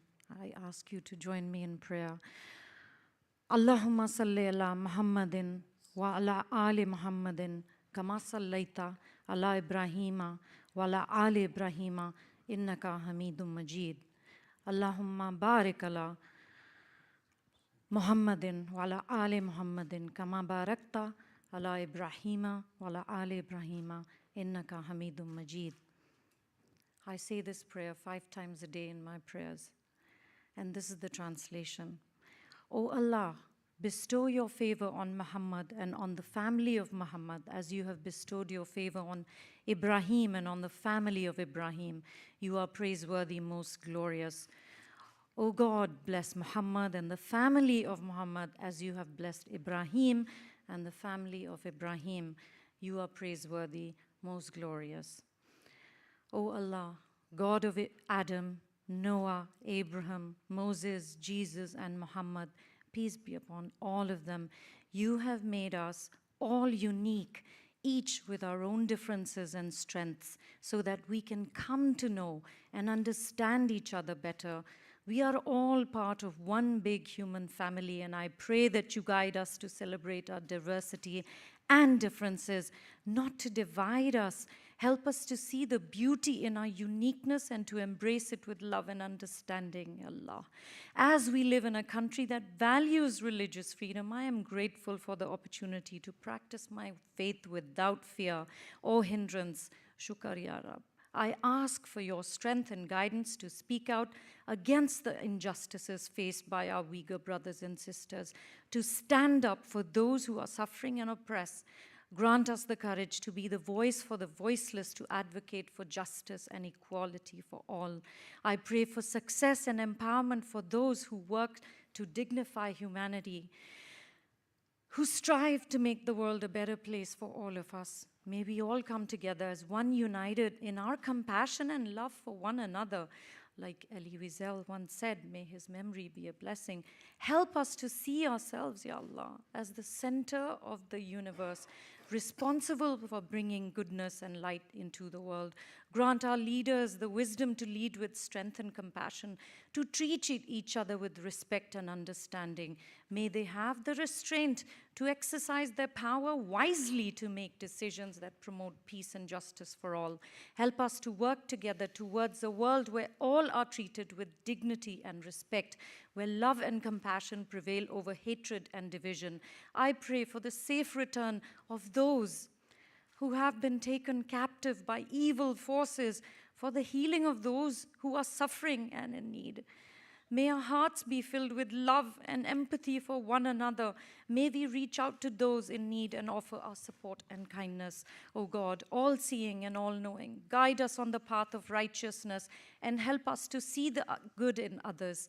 Strengthen our faith and our resolve to make a difference in the world. Be a force for good and compassion.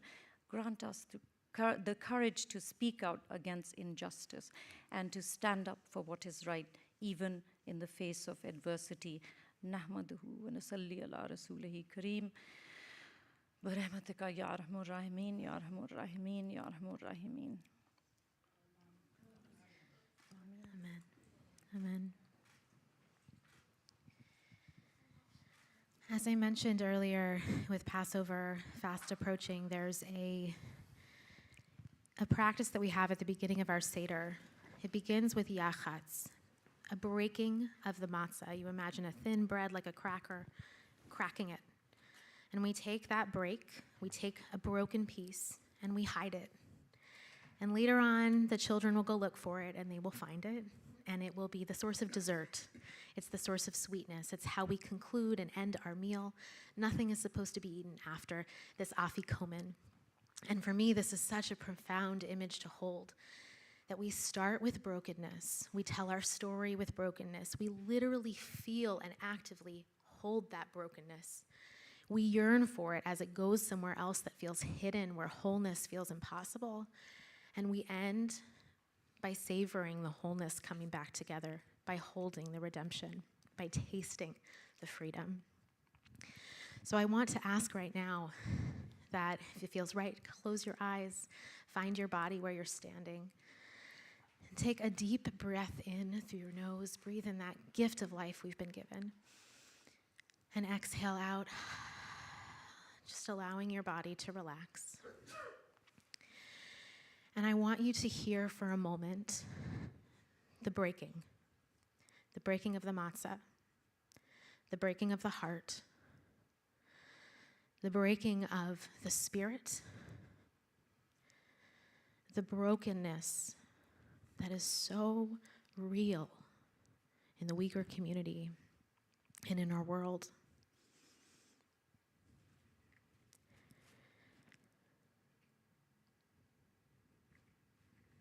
It's not silent. We hear the screams.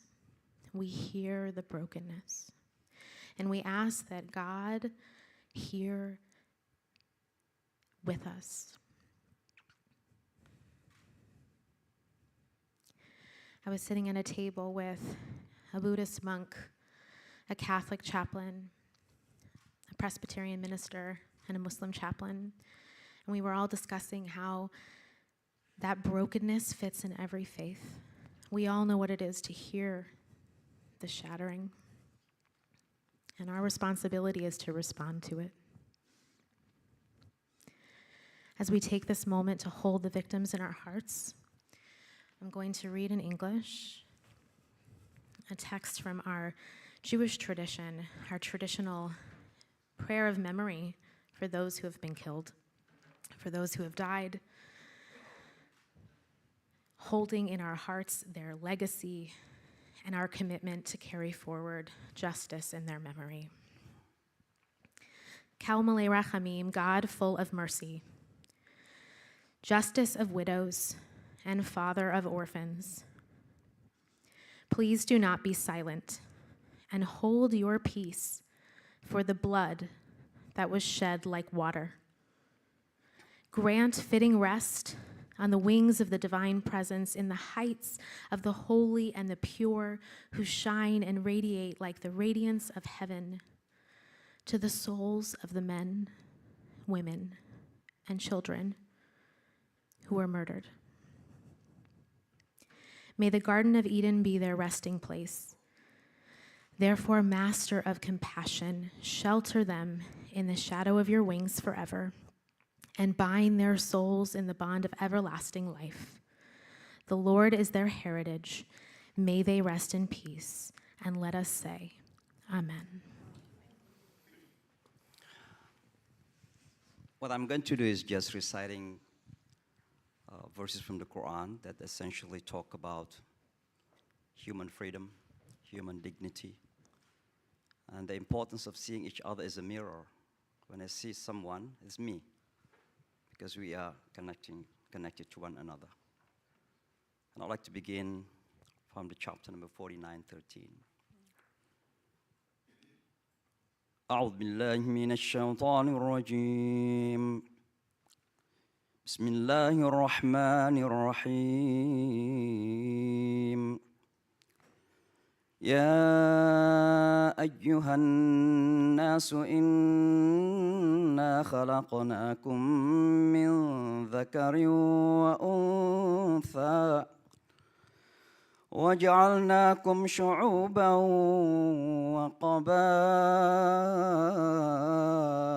لتعارفوا إن أكرمكم عند الله أتقاكم إن الله عليم خبير. بسم الله الرحمن الرحيم. ولقد كرمنا بني آدم. بسم الله الرحمن الرحيم. الحمد لله رب العالمين الرحمن الرحيم مالك يوم الدين إياك نعبد وإياك نستعين اهدنا الصراط المستقيم صراط الذين أنعمت عليهم غير المغضوب عليهم ولا الضالين.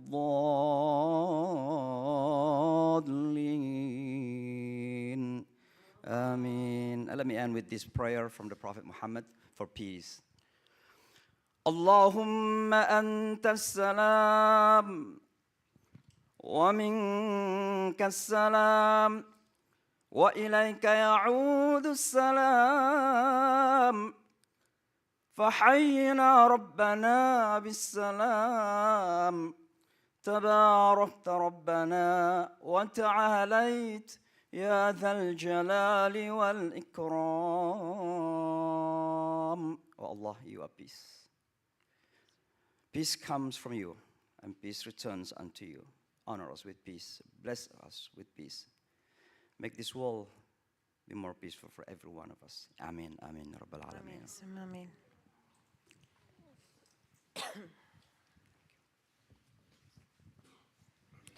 Now we'd like to hear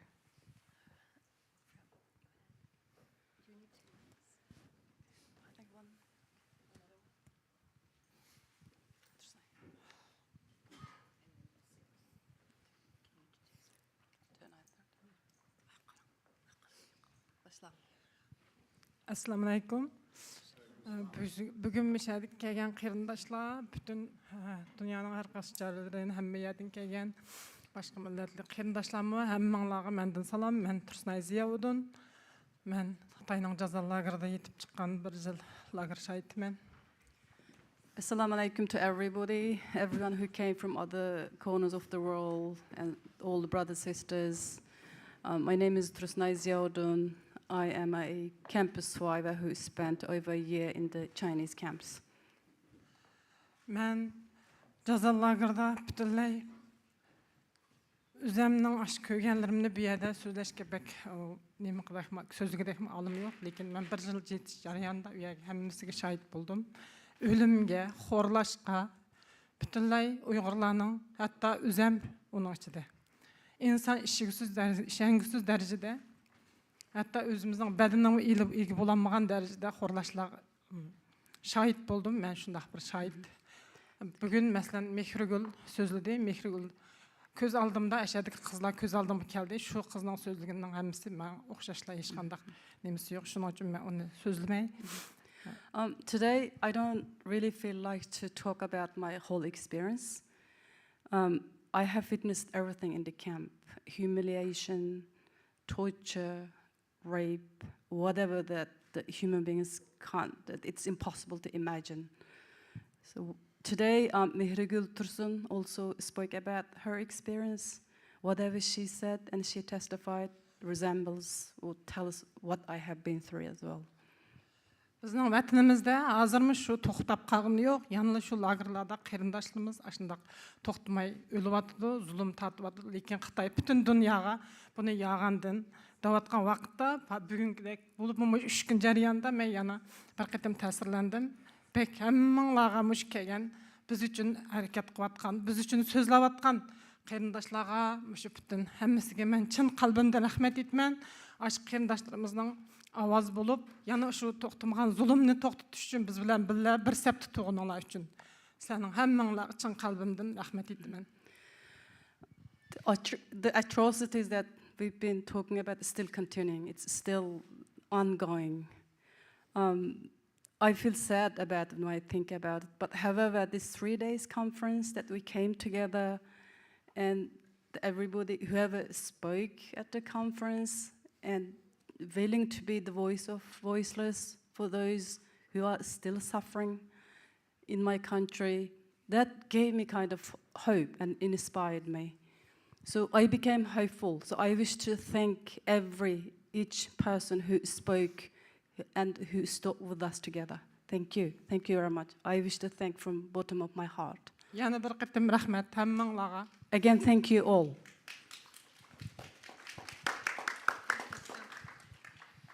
Thank you so much. And I just want to give you a hug.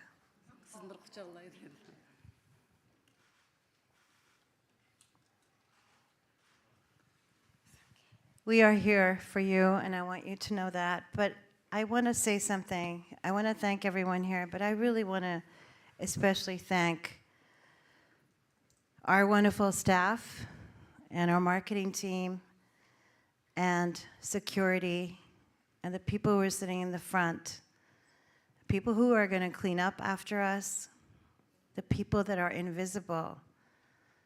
When we talk about invisibility, we must look at our own invisibility and how we approach things. But I just wanted to say that everyone here has made a very big difference. Like I said this morning, if we're only 200 people, there are 2 million stories attached to that 200, and we can keep multiplying. So, inshallah, we stand with you always. Thank you.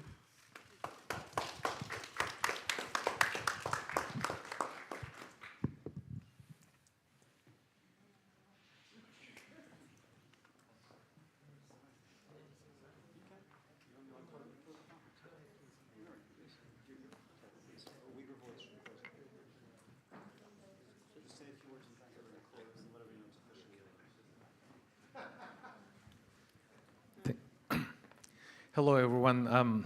My good friend, brother Elisha, just asked me to say a few words. I am Uyghur. I had the pleasure of speaking in the first panel. I had a chance to meet with both of you. I've been coming to this town many, many times since 1998.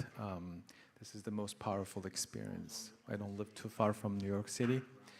The most powerful thing that I like to repeat is that when life is difficult, when you have brothers like yourself, Alicia, and showing solidarity, giving us all the encouragement that there's a light at the end of the tunnel is extremely powerful. Alicia and I had we had an honor to meet Alicia about 3 years ago. We specifically asked him to help us, like his late father did. He told the world to do something about this. And for that, I am profoundly grateful. Thank you. Thank you for doing something. Thank you, everybody. This concludes our conference. May God be with all of you. Thank you.